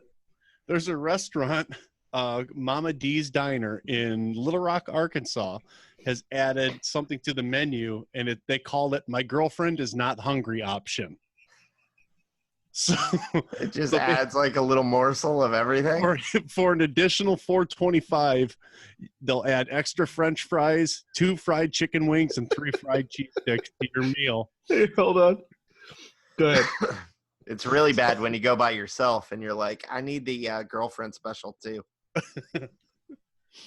I just thought that was funny because I could not tell you the amount of times that we've gone out to eat and my wife is not hungry or I don't want any dessert. I'll just have a taste of yours. And then like 10 minutes later, I'm waiting for her to finish tasting it. So my wife sent me that, which is their menu. I can't see it. I know, but it says finally, and she sent their menu. My girlfriend is not hungry. $4.25. Oh. Yeah. That's super funny. I don't have that problem. No, like if we go out to eat, my wife's like, you're going to get a steak? I'm going to get a steak and lobster. I'm like, okay, cool. Can I have some of yours? I'm the girlfriend, evidently. Well, see, I've always been vilified in this family between my wife and my sister-in-law. You remember that episode of Friends all about Joey doesn't share food? That's Sure. me. I'm Joey. I am Joey as well. Because fuck you, if you wanted my food, you should have ordered my food. Yeah. Like you had a menu in front of you. What was that show with fucking David Spade and Goldie Hawn's son and Not mad about you. Patrick Warburton. Fuck. City? No, it was Patrick Warburton was in it. That's all I know. And there was an episode where he and his wife, because they were the married ones, like Patrick Warburton and his wife. I know when you're talking about. I don't remember what it's called. Yeah. I love that. And then the neighbors were Goldie Hawn's Rules of Engagement. Rules of Engagement, yeah. But there's an episode where Patrick Warburton and his wife go out to dinner with, I think it's the girl who played the busty cop on Reno 911, plays the mom on Goldberg's. Mm-hmm. She was like his wife's best friend, but she was fucking crazy. Yeah, she had cats. She right, lived and for a while. she was going through a divorce or a breakup, so they take her out to dinner, and they're at dinner. And Jeff doesn't share food. Jeff is Patrick Warburton's character, and he's got to go to the bathroom. He's like, I got to go to the bathroom. FYI, I've counted my shrimp. That's me, because fuck you, don't touch my goddamn food. See, I don't have that. Like I said, she'll order her own thing. I'll order my own thing. But like, we've gotten smart over 20 some odd years of marriage. Like, I'm going to get the plank of salmon with vegetables. And she's like, I'm going to get the ribs. And we're like, trade some. So fuck that. We just divvy it up. We don't steal off each other's Touch plate. my fucking food. You can have a taste of mine. Maybe. That's it. Maybe. Yeah. But if we're at a really nice restaurant where the servings are small, fuck it, man. You wanted the fish. You get that 3-ounce fucking steak. Yeah, no. Nobody gets any. When I go, oh, it melts in your mouth. Let me try. No. Double happy anniversary. Sorry, Grandma. All right. Hey, I'm moving on to a new thing. I am moving. Oh, it's another Asheville Brewing. These are all surprises because they're under ice tonight. Oh. Another Asheville Brewing that would be an 828 Pale Ale. Is that your area code? Our area code is 828. Oh. All right, go ahead, Chad. All righty. I don't want to read the headline to this because it gives it away. Two lost hikers were left feeling a little sheepish after calling for help over what they thought was an aggressive wild pig chasing them down. I gotta scroll this story a little bit because I want to skip over. I don't want to read it all. According to the police department, a woman called 911 from inside the Government Canyon State Park at 11:30 p.m. saying that she had climbed a tree to get away from an animal that had been growling and following her. She was ultimately put in touch with a park police officer and urged him to please hurry because an animal she believed was a wild pig was nearby and it was growling. It was a dog. It was like a chihuahua. Growl. Once the officer had trouble finding her, but she somehow texted him. Because she was in a tree. Yeah. Once there, the officer found that she was in a tree with another person, but there was no sign of a wild pig. However, the officer did hear cars drive over a rumble strip on the highway nearby and asked the hikers if that was the sound they were talking about. No way. So they climbed. Wait. What was the headline? Hikers call cops after mistaking traffic sounds for wild pig chasing them. Oh, no. So they were in a tree for hours because cars on the highway would hit the rumble strip. Maybe camping's just not for them. just true that people are fucking stupid, dude. People are dumb. I drive over those things all the time when my kids are in the car because I'm like, oh, they're like, Dad. Yeah, it's great. Oh. I get it. I drive my family nuts when we go up to the cabin up in the UP. They put Oh yeah. The rumble strips are on the center line, don't you know? Well, yeah, well, of course they are, because you betcha. It's I don't know why. I don't know if it's because of the roads being icy and bigger trucks, but the entire center line is the rumble strip. Mm-hmm. And because you're going through the woods, you don't really hug the shoulder, kind of hugging the center unless a car's coming. So I'm up there constantly. Lisa's like, "You can stay on the road." I do it on purpose. I'll hit it and I'll go, and I'll go, excuse me. Everywhere makes them laugh every time. See, everywhere down here, you don't have the rumble lines, but you have like the little reflector. Yeah, the thunk. So like, yeah, like, I don't know. Maybe it's on purpose, maybe not. But I hit them all the time. I'm like, that's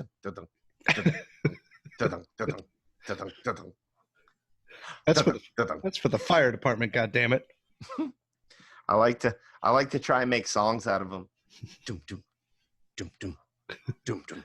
Treat a hard way. In case you missed it, we're 3 the hard way. My What else kids you go like, shut up. No, I'll hit it and I'll be like, and I'll be like, excuse me, Sam, and he'll just laugh. Chewbacca. All right, Chattels, what else you got there, pal?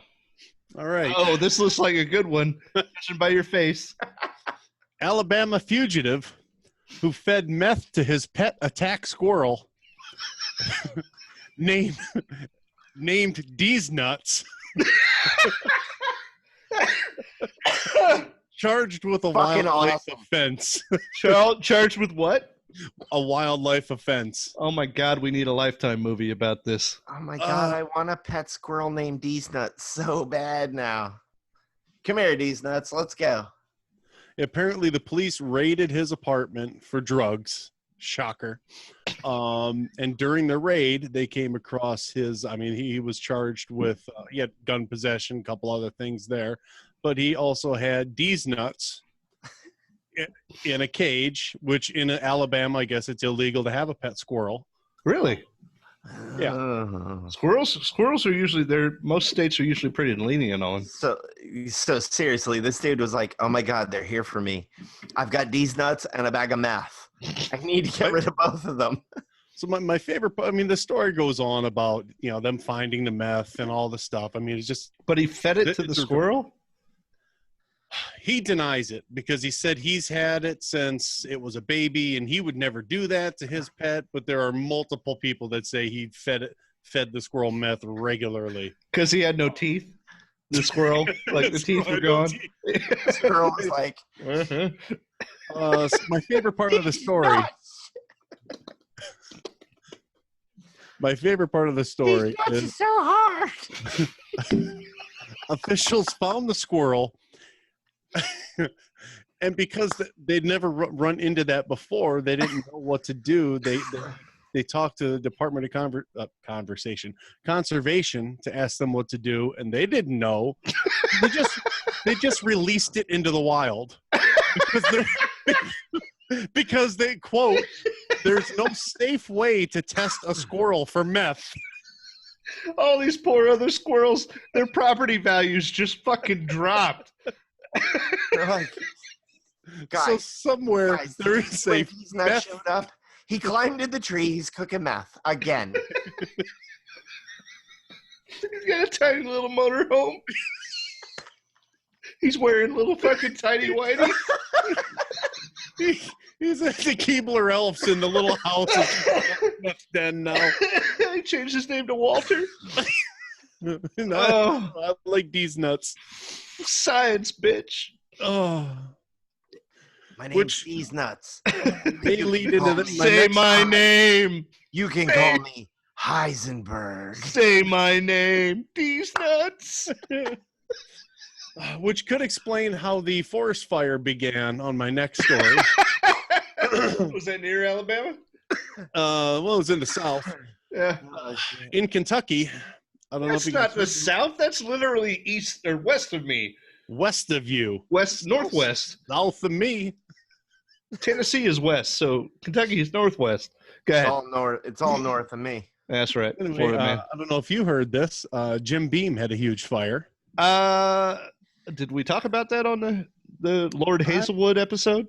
I don't know if we did or not. Yeah, I don't think it happened yet. Yeah.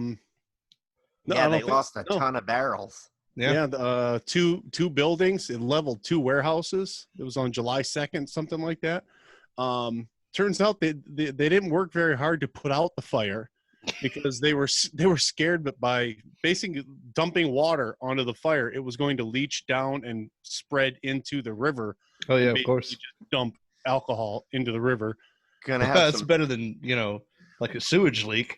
Fucking at least drunk. When you're tubing on that river, it's a whole lot more fun than a sewage leak. For you, but not for the drunk dying fish. Drunk fish and methed out squirrels. It's a bad combination. That is an Adult Swim cartoon if I've ever fucking heard one. They already made that. It was called Squidbillies. I fucking love Squidbillies. I was gonna actually play. There's a little teaser for. There's a few teasers for Rick and Morty season 4. Mm-hmm. Yeah.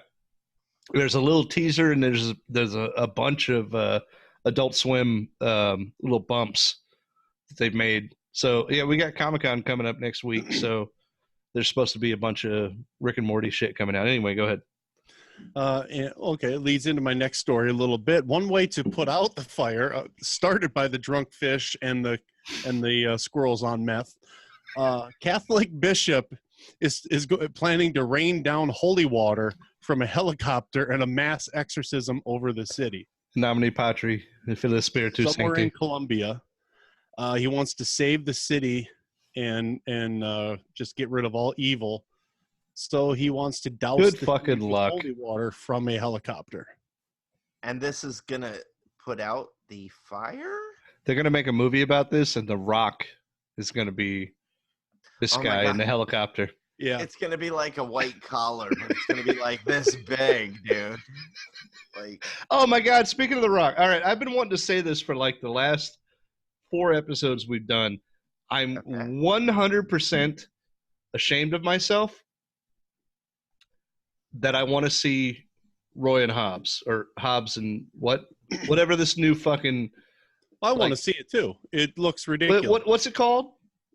It's something in Shaw and Hobbs. Hobbs and Shaw. Hobbs and Shaw. Like 100%, I want to see this fucking movie, and I'm so goddamn. About this.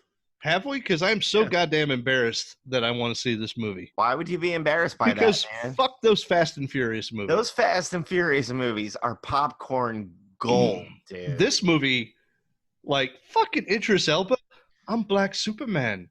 Fuck yeah! I am all over that goddamn shit right there. But, like, The Rock shows up in, like, Fast and the Furious 5. Jason Statham shows up in Fast and the Furious 6. Fast and the Furious 7 or 8 or 9 or whatever the fucking one was, they're all in. And then now you have Idris Elba too. Like, it's fucking gold, dude. Yeah, and Vin Diesel's nowhere to be seen, so I feel okay. He's in the other ones. You do have to put up with some Vin Diesel. No, Hobbs and Shaw. All right, I'm sorry I derailed you, Chad, but yeah. And anything, I will see anything that The Rock is in. I think everybody will see anything that he's in. But his biggest problem is all of his movies are forgettable, man. Jumanji 2. Jumanji 2. Fucking Rampage. Well, hold on. Jumanji 2, he's not playing himself. He's playing Danny DeVito. Danny DeVito? Yeah, have you seen the trailer for Jumanji 2? No, I haven't seen it. Oh my God, you saw Spider-Man. You didn't see the trailer? It was at the beginning. In this one, most of the kids go back into Jumanji, but Danny DeVito is the grandfather of one of the kids, and fucking Lethal Weapon. What's his name? Glover. Danny Glover is the other grandfather. They get sucked into the game. So Kevin Hart is basically doing a Danny Glover impression. That's funny. And The Rock is doing a Danny DeVito impression. Because that's the characters they are in the fucking game. I love Jumanji. The new Jumanji was an okay movie. I gotta check it out. It was fun. I haven't seen it. It wasn't a great movie, but it was fun. I think I liked it as much as the original Jumanji. Did you? I love the original Jumanji. I think the original was a lot better. The CGI on the original is hard to watch now, though. Is it? Well, speaking of CGI and The Rock, there is I can't think of who they are right now, but there's a group on Facebook who redid the Scorpion King. They're a group of SFX artists that, you know, like they have a bunch of videos saying they react to, you know, the worst and the best special effects, but they took the Scorpion King, you know, that horrible fucking CGI of The Rock as the Scorpion coming out, and they redid it, and it looks fucking good. They deep faked his face, so it's actually The Rock's face. His face on it, yeah. It looks so much better. Snapchat face swap looks better than the Scorpion King. All right, well, I digress. Go ahead. Seriously, that was good. And then recently there was the VFX group that put out like it's like the end of A New Hope. With the lightsaber battle fight. Man, and I'm like, I'm in for this movie. The funnier one is I saw one that redid that fight in New Hope with Darth Vader, but Obi-Wan is played by Chris Pratt. Have you seen that one? No. It's fucking good. Yeah. All right, go ahead. All right, I'll wrap it up with a Sorry, couple, Chad. couple final ones. Okay. As usual, I always have to find a Florida story. Woo, Florida man! And it's hard. It's getting hard. I mean, for some reason, Florida man is resting. I don't know if it's the humidity in the summer. Is it getting hard? Yes, it is. We're real humid here right now, man. It's like, oh yeah, are ya? You betcha. It's getting a little too hot to commit crimes. So this is breaking news. This just happened. It'll be breaking a week ago, but go ahead. I mean, as the time of this just happened today. A week ago, as we're recording it today. The headline is Florida man fatally stabs landlord during altercation. Sounds sad. Was it Mr. Feely? And now this is kind of sad. Police are investigating a deadly stabbing. And how do you say this? Hialeah. Hialeah. Hialeah. Yeah, man. That's over by Miami. Everybody fucking gets stabbed there. Yeah. Wait. Come and stab on my door. Hialeah is a rough fucking area, dude. Yeah. So according to authorities, an altercation between a landlord and a tenant led to a stabbing. Not anything crazy. Police say the victim, who was the landlord, was between the ages of 50 and 60 years old. It was Mr. Feely. He was airlifted to the trauma center where he was pronounced deceased. Oh. Sad story. Don't want to make fun of that guy. Where it gets slightly funny is the following line. One line is how they finished the article. The suspect, who was in his 90s, is hospitalized after goddamn retirees. 90 fucking years old. I'm just trying to live here the rest of my life, Johnny. Come on, it was fucking Hialeah, dude. This is like a mob fucking Don who moved to fucking Hialeah to escape the goddamn feds. That's what this was. I think if you're in your 90s, I think you get one murder. I think you're allowed one. I agree. Except this is fucking mafia Don. I'm telling you. If I know Hialeah, it sounded something like, "Juno, you cannot do this to me." I don't know Spanish. Oh, man, now Cuban's not going to do the show. Let me skip to this one. 90. God damn. God bless him. Really. What are they going to do? Give him life in jail? He's going to be there for 2 months. Exactly. Fuck you bastards. I fucking lived through goddamn Don Corleone. I can fucking live through this shit. We're going to send you to life in prison, sir. Oh, shit. He's dead. Get the EMTs. Bring him back. So we can give him life in prison. Yeah. Nice. Now we've got a little bit of Florida in Chicago. We've got Chance the Snapper. Yeah, you got your peanut butter in my chocolate. Mike's heard about this. We got Chance the Snapper. Humboldt Park has got an alligator in its lagoon in Chicago. No, really? That's funnier than shit. Chance the Snapper. Chance the Snapper. They have not been able to catch it. They've been seeing them all week. It's if I had seen this fucking story, I would have done Chance as the musical thing because I've been thinking about it for fucking weeks. And I'm like, no, there's a new album coming out. I'm going to hold off until that comes out. God damn it. I wish I knew your shit ahead of time. It would be a callback next time. It's good. All right, Chad. But but Humboldt Park Lagoon, it's not small. So they're trying to catch this thing before it. You guys don't have snapping turtles up there? This is like the only one? It's an alligator. Oh, fuck. What the hell? How did I not know that? Alligator, not an alligator snapping turtle. Yeah, an alligator. I swear to God you said snapping turtle. They've called him Chance the Snapper. Fuck. That's funnier than shit to me. That's amazing. There's an alligator. Like, just wait till the winter. He'll be fine. And dead. Animal rights want to get it out, put it in Brookfield Zoo, do whatever. How the fuck did it get there? Somebody obviously had it as a pet. Fucking Florida man right here. Florida man brought his pet alligator, and the cop showed up, and he was like, I got an alligator, which is illegal in meth. I'm going to feed alligator meth and throw it out the window. You do not want to give a gator meth. Or do you? Because, wow. He will go for these nuts. Call back. Oh, good God, man. My last one, as much as I love to make fun of Florida, this happened 40 miles from my house. Hey, Richard Pryor was born in Peoria. Yeah, well, this is not in Peoria. This is 40 miles the other way. Mom drove with kids in inflatable pool on roof of car. I did see this news story. An Illinois mother is facing charges after police say she was caught driving her car with an inflatable pool on its roof, and her daughter sitting inside the empty pool. Oh, it was empty pool. I thought I thought they strapped the pool down and they filled it, flashing everywhere, and they were like, "Yeah, mom, can I ride in the pool on the way to Aunt Judy's house?" Absolutely, you can. Sure, yeah, no problem. It was empty. That's just dumb. This is in Dixon, Illinois. They received a 911 call from a witness who spotted an Audi Q5 headed north. Wait. An Audi Q5? Audi Q5. What the fuck? Heading down the street with children sitting in a pool on top of the roof.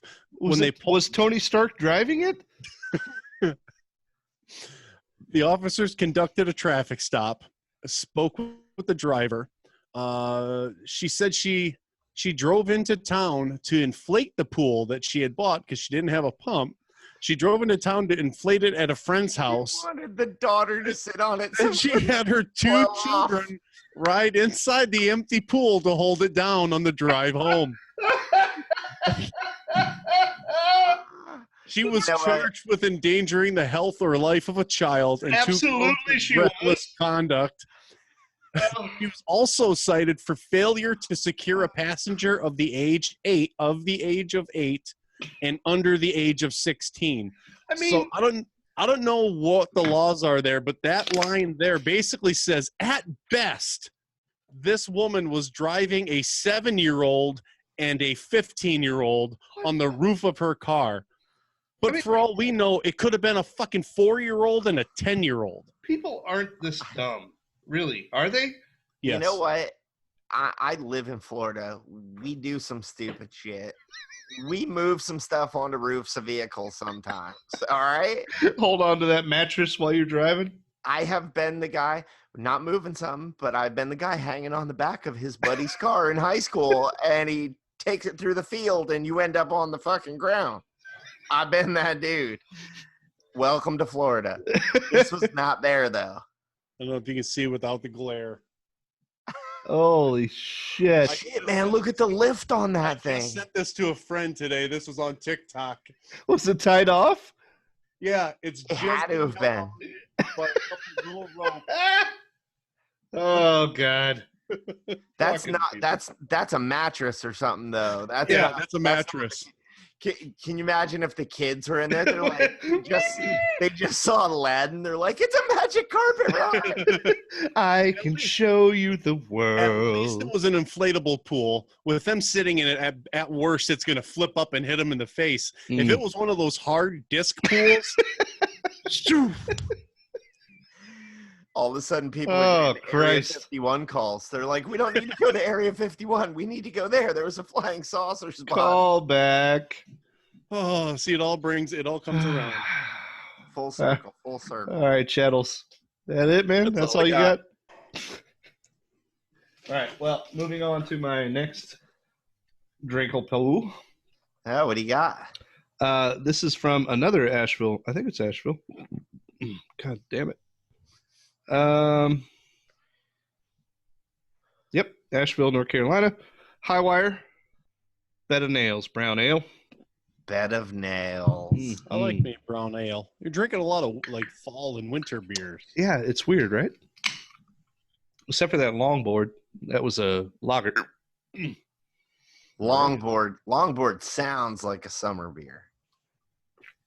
Sounds like I have the fucking hiccups. Bet a nail sounds like a bad idea. Well, while I hold my breath, we're going to play Mike's intro, and it's the correct one for a change. Also, my newest drink is also a Coca-Cola. Just try something different this time. I hear you. I'm double fisting ginger ale and Bud Light. I'm sure it's gonna. I thought about being really a smart ass and like shotgunning a Coke, but I didn't want to like burn my throat and vomit. So yeah, that could have ended up badly.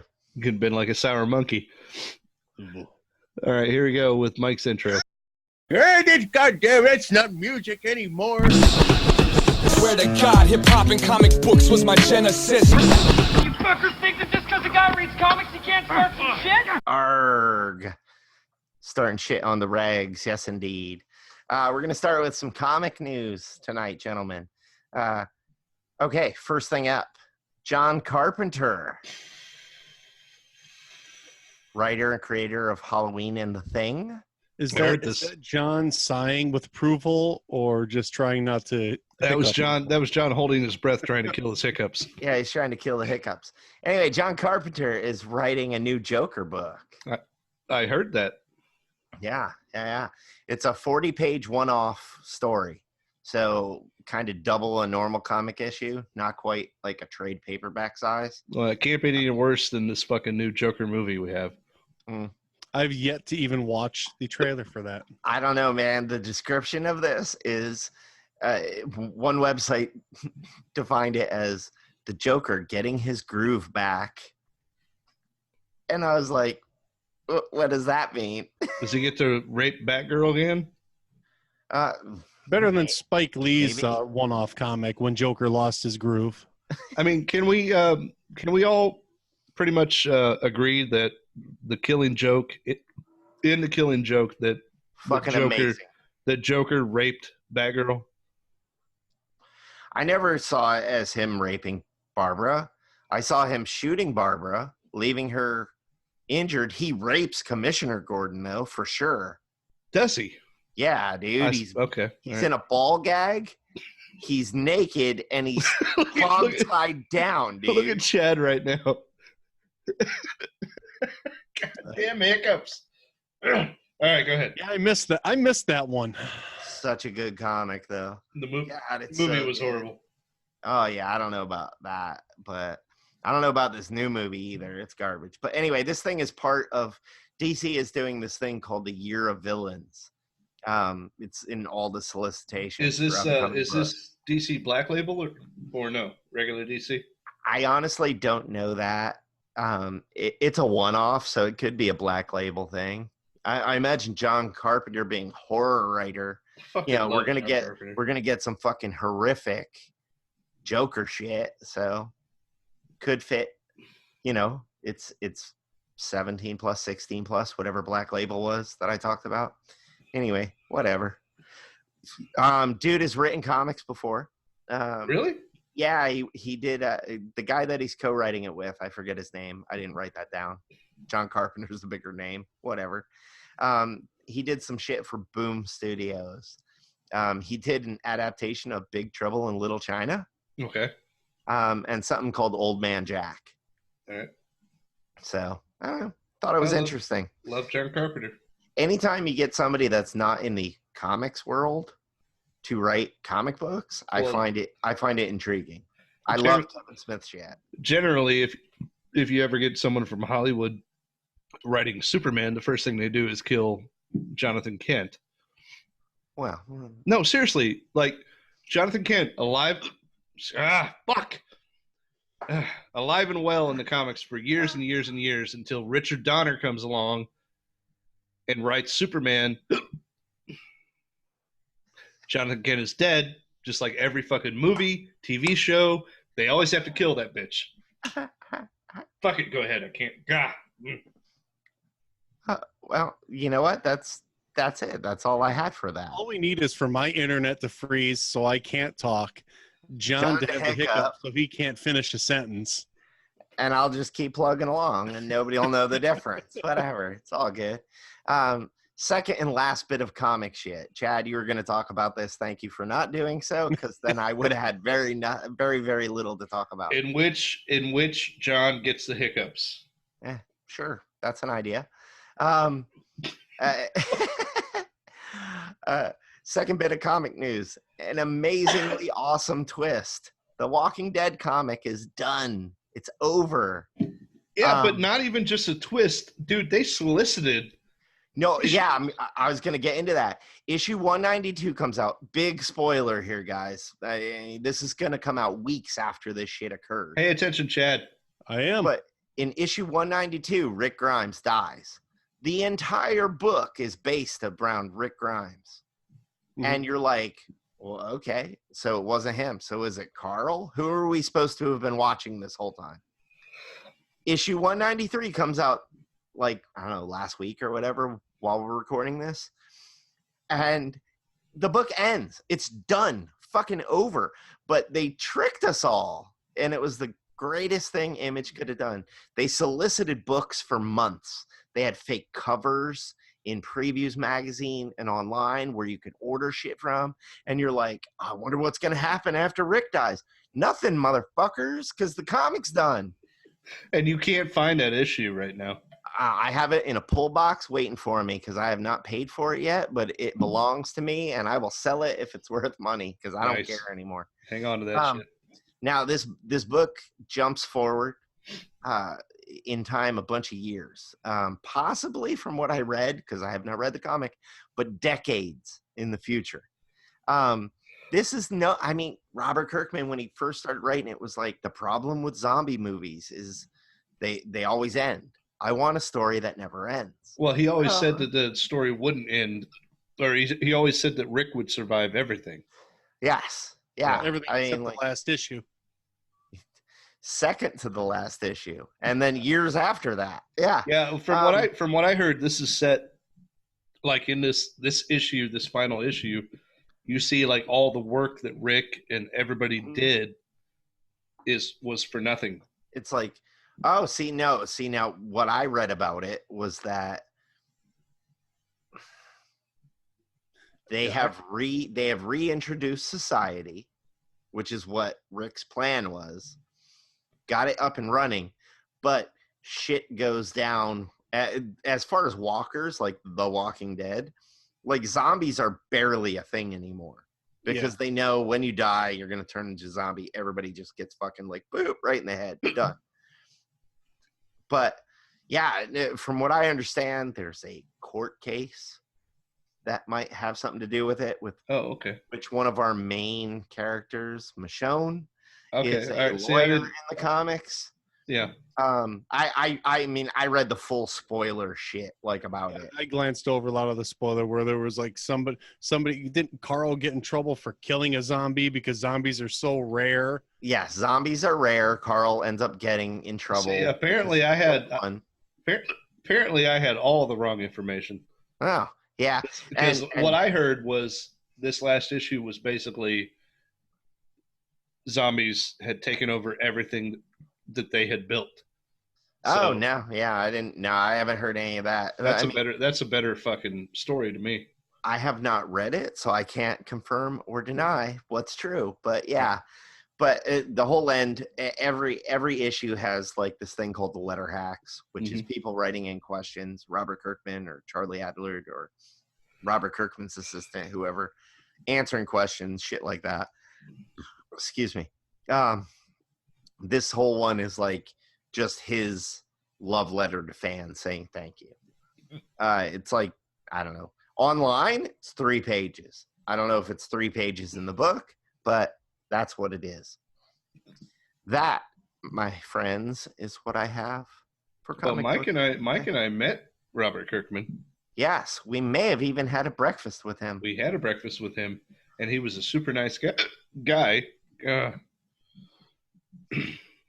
Nice dude. Really nice guy. And he financed the rest of my trip at Comic-Con. Yes. Yeah. Couldn't even get me a part on the fucking show. Yeah. No. I would have made a great walker. I would have made an awesome walker. Every episode needs a fat zombie. I I was out of money, and the issue of was it 100? It was the one that Glenn died. Glenn died. Issue 100. We all got. Well, Mike didn't, but he went back and later got one. I talked my way into it, dude. I got that shit too. We all got issues of issue 100 where Glenn dies, and they were variant covers that nobody had seen yet. And I went and sold mine at Comic-Con and it financed the rest of my trip. All right. What else you got there, Michelle? Comic-wise, nothing. Music-wise. Woo! This is an Illinois rapper. Wait. Is it a game again? No, it's not this week. Right. Not this week. I'll come up with a new game eventually. Right, cool. We'll come up with one. No, this is he's an Illinois rapper. He's somewhat avant-garde. He's alternative hip-hop, if you will. You know, a couple weeks ago, we talked about Open Mike Eagle being art rap. Yeah. This artist collaborates with him a lot. So it's kind of similar in the same vein. The rapper's name is David Cohen. That's his real name. He goes by the rap name Serengeti, which I picked because my wife just got back from safari in the Serengeti. So it was great. Anyway, this kid, he's raised in two different worlds. I was asking Chad while you're away, John. South side of Chicago is predominantly a black area while he was growing up. Evidently, it still is. He spent time with his mom there and his dad in the Olympia Fields suburb area, which is south of Chicago too. This kid, he is wait. South of Chicago, Chad. Isn't that where Bad Leroy Brown came from? Baddest man in the whole damn town. Yeah, you gotta watch out. This kid, although he is a musician, he is the great nephew of this guy named Sonny Cohn, who was sounds familiar. He was the trumpeter for Count Basie, who's a jazz musician. Dude, this guy, your rapper, does he have a giant fucking mustache? Mustache, yeah. I know. Yeah. Fucking. Do you know him? You literally know this guy? No. Okay. All right. I know. Oh yeah, he's right next door. Eh? Oh yeah. Hold on, man. If you fucking knew him, I was gonna be like guest on the show. Oh, yeah, you betcha. He lives right down the road. Yeah, but you know, in an interview, it states that he found a lot of hip hop to be depressing. And followed the same old topics and redundant ideas. All right. You know, gangster rap, chains, this shit. I agree. That shit. His shit is much more light. It's funny. It's fucking irreverent. It's fucking, some of it is just straight up fucking out there, dude.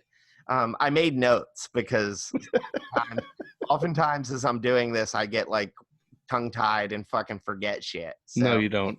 I do. No, you're beautiful every time you do this section. Yeah, whatever, man. So Serengeti's been rapping since he's been putting out music since about 2003. Right. So a while. He's got a proverbial crap ton of albums, man. Right. This year alone, he's put out 4 albums already. God damn. Yeah, like dude works a lot. He's got a ton of albums, ton of EPs, lots of collaborative projects. Like I said, he worked with Open Mike Eagle some. If you know Sufjan Stevens, he was in a group with him. That kid makes the best Christmas albums you'll ever fucking hear. And when we That's eventually oddly specific. Chad, when we eventually get to the old school Mike Christmas special, there will be the Christmas Unicorn song by Sufjan Stevens because it's fucking awesome. If you don't know Sufjan Stevens, check him out. He's also a really good musician in his own right, not just Christmas shit, but the Christmas shit's golden. In 2007, Serengeti released an album with a producer called Polyphonic, which is called Don't Give Up. Wait. It's off topic, but you said polyphonic, so at some point I want a polyphonic spree a review. That's all. Go ahead. I know them. I don't know them well, so I'll look into it. Right. This album in particular reminds... Wait, not polyphonic spree. Cybertronic spree. Go ahead. Oh yeah, the fucking Transformer group. Yeah, I'll get into that. Eventually. All right. Sorry. Go ahead. This album in particular reminds me of this group called The Streets, which we talked about on our show. Yeah, I remember 7 years ago or something.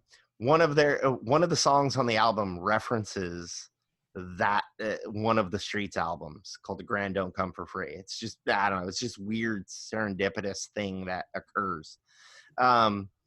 So with that, let's play, I believe sample 1, John. It's a song called Puppy Dog.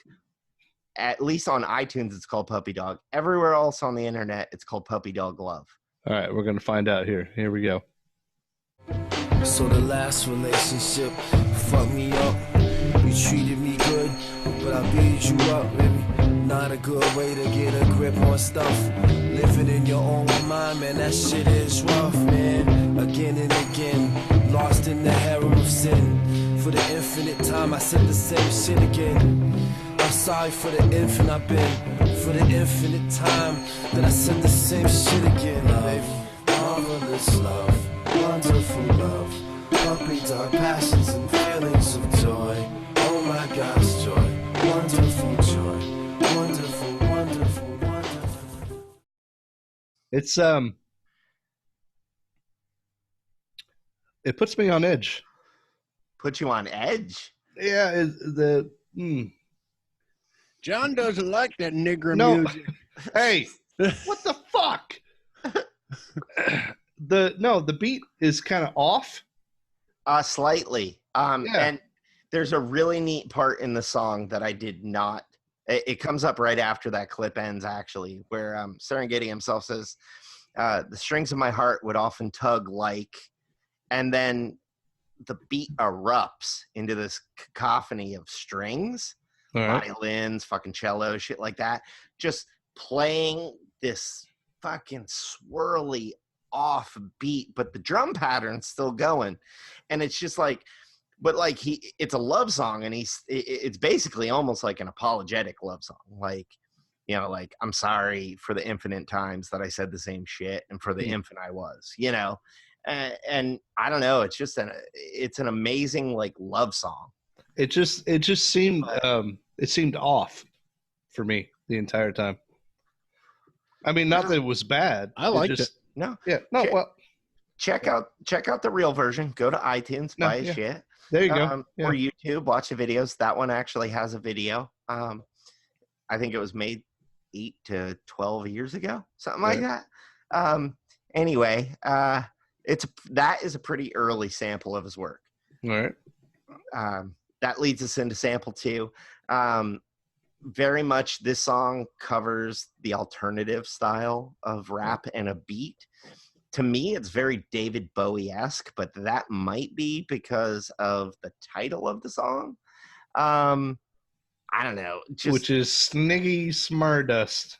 No. Oh. It's called Rats on Mars. Oh, all right, yeah. It is from a newer album that is called Quail. So if you want to check out sample 2, and then we can talk about it.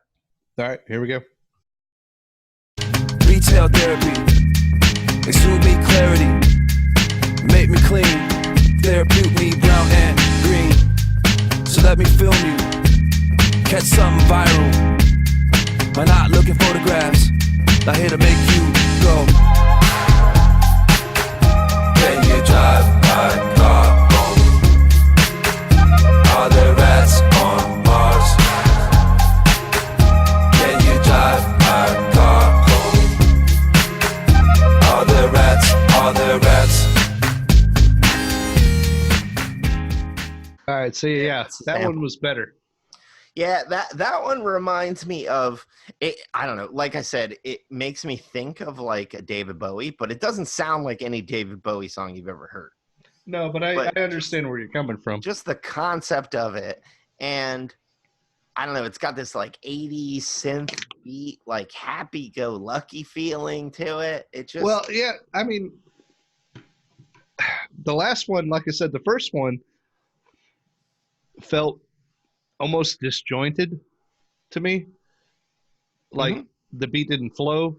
This one It flowed. Yeah, it does to me. I don't know. I mean, this one, they are two different things. And what I did, I didn't pick 3 different things that really showcase.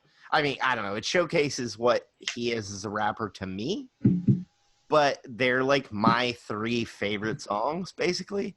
Right. But there's so much because he has put out so much of a discography that like there is shit that like you'll listen to and you're just like, what the fuck is he doing? Just weird, fun topics. He's got this series of albums that are kind of like concept albums, and they're based on this character, Kenny Dennis, who's like a retired musician, kind of, and he's coming back, and he's very fucked up Chicago sounding. Isn't that one? He's got 2 or 3 different ones under that name. Yeah, there's Kenny Dennis the third. But wait, one when of the you other say albums does the thing, but it's named something completely different. When you say Chicago sounding, not to be super fucking white, but do you mean Chicago? Like you're the meaning? No, of I my mean life. like, Okay, I mean like Chicago. Chicago. All right. Like Chicago. Like yeah, I like don't the know how Sausage King of Chicago. yeah, like I don't know how to do it. Like the dude, I mean, one of the songs references like. Ooh, hold on. Yeah. I just switched beers. My last beer. Oh, what do you got? This is from Beta Brewing. They're out of Springs, Louisiana. Huh? It is Turbodog. That's a good one. Turbodog. That's a good one. Nice. It is a decent brown ale. That's awesome. So just change the label because it looks a little different. It's a puppy. It's a pupper. Look at him. Hey, the big sweetie. That right there is a Turbodog if I've ever seen one. That's all right. Go ahead, Chet. Or Mike, sorry. No problem. That's fine. Like I say, yeah, some of the albums go off this narrative of Kenny Dennis. Lots of the shit is very Chicago based. It talks about Chicago food, Chicago sports teams, Chicago landmarks, Chicago shitty ass chili. Sure. No, actually, most of it's like about hot dogs and bratwurst and fucking pork chops, which will lead us into sample 3. It goes super along that Chicago narrative. This is a song called Dennehy. Dennehy. What? Like Brian Dennehy? Yes. Here we go. Style pack of crews, go to Ace, no tolls and weed whacker fuel. 85 Bear Zubas, Stacey Adams got ruined for the basement sump pump. Shop vac, clean up, cook brats, cook chops. Your heat shouldn't be that hot. Keep your juices in the chops, keep your juices in the brats. Serve them on paper plates, tater salad and grape pop. My favorite actor was Dennehy long before he played night. When Behringer was a substitute, everything was going right. Even after Jordan left and Dave Corzine retired. Sean Dunstan's wild throws and Mike Ditka got fired. Favorite actor Dennehy, favorite drink Old Dulce. Bears, Hawks, Sox, Bulls. Played softball with the guys. Wife made curly fries. Drank about 4 doles. Grounded out 2 pop flies. All right, you weren't kidding. That was like 99% Chicago right there. Yeah, the whole song is that way. I mean, there was Ditka. There was fucking curly fries. There was fucking Jordan getting fired. Yeah. Yep. Yeah, the very tail end of it on playing it for us dropped out, so I don't think Chad heard it, but it's like the hook of the song is like Bears, Hawks, Sox, Bulls. I mean, like it names every Chicago team. Yeah. That song, not in that clip, but that song ends, and I'm not from Chicago, and I don't really give 2 shits, but I sing along to it like I'm fucking there. And the very end of the song, like, just ends with onions, onions, onions, onions. It's like fucking adding onions to everything. I'm telling you, there is no other city in the country where the people are as proud to be from. A lot of places are proud that you're from there, but people that live in the city of Chicago will fucking fight you to the death if it's like, oh yeah, well, where are you from? Oh, I'm from Chicago. motherfucker, you're from Naperville. You ain't from Chicago. It's like, really? It's like I'm just outside. You're from Seatonville, bitch. Yeah. No, dude, if your literal address is not Chicago, they will fight you to the death. You are not from Chicago, motherfucker. It's like well, it's funny because I mean I've been to Chicago a handful of times. Me too. I know the area, but like I've never lived there, whatever. But like it's like John. It's like when you moved out there. It's like, oh yeah, lives in Asheville. Motherfucker, you're from Black Mountain. Yeah, Fletcher. Yeah. Fletcher now. Or now you're in Fletcher. You know, and there's a lot of rappers that claim Chicago and rap about Chicago. Common's a real big, famous Chicago dude. Kanye West is from Chicago. Motherfucker, he's not from Chicago. He's from. He claims Chicago. Whatever. He's from Peoria. But that's the thing. He's from like I think he's from Naperville originally, or Evanston, or something. Some and really like, upper class. Like you brought up earlier, Chance the Snapper, Chance the Rapper. I don't know if he's really from Chicago, but he claims Die Hard Chicago. It's in a lot of the music. But this dude is the only guy I've ever heard from Chicago. Like I love Atmosphere. Atmosphere is from Minnesota. Yeah. They rhyme about fucking streets in Minnesota, right? Pizza joints in Minnesota. Like if you go to Minnesota, you can go to their record shop and you can walk down the road and go to the pizza place that dude referenced in a song. Like it is community shit. It fits. This dude, Serengeti, really seems like he reps Chicago. Like it's a lot of his music is Chicago based. Well, between the three of us, Chad would know better than the rest of us. But you know what? Not for nothing. Chad, not necessarily the biggest rap follower, especially the shit that I pick. And he was like, this is the motherfucker with the big mustache, right? I'm like, yeah, dude.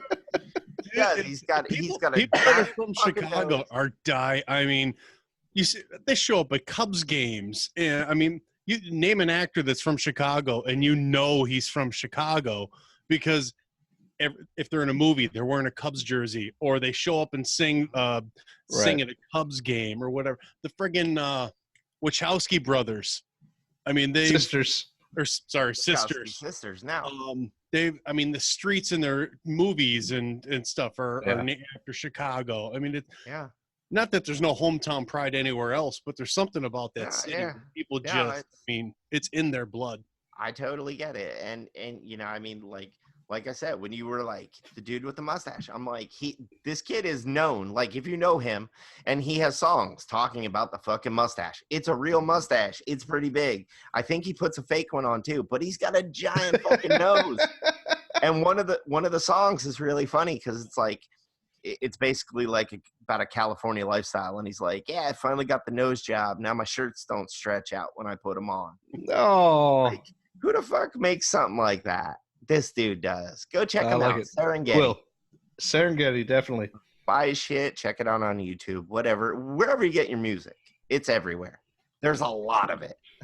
Sweet. Oh, man. Mike? That's it for me, gentlemen. That's all I got. I guess that's it. So 4-3 the hard way. I am John Laurie. I am old school Mike. And I'm still sober. Chad Ariel. What's up, Mr. Coke? That's one of us. Be careful snorting that Coke. That shit hurts. The ice cube's getting away.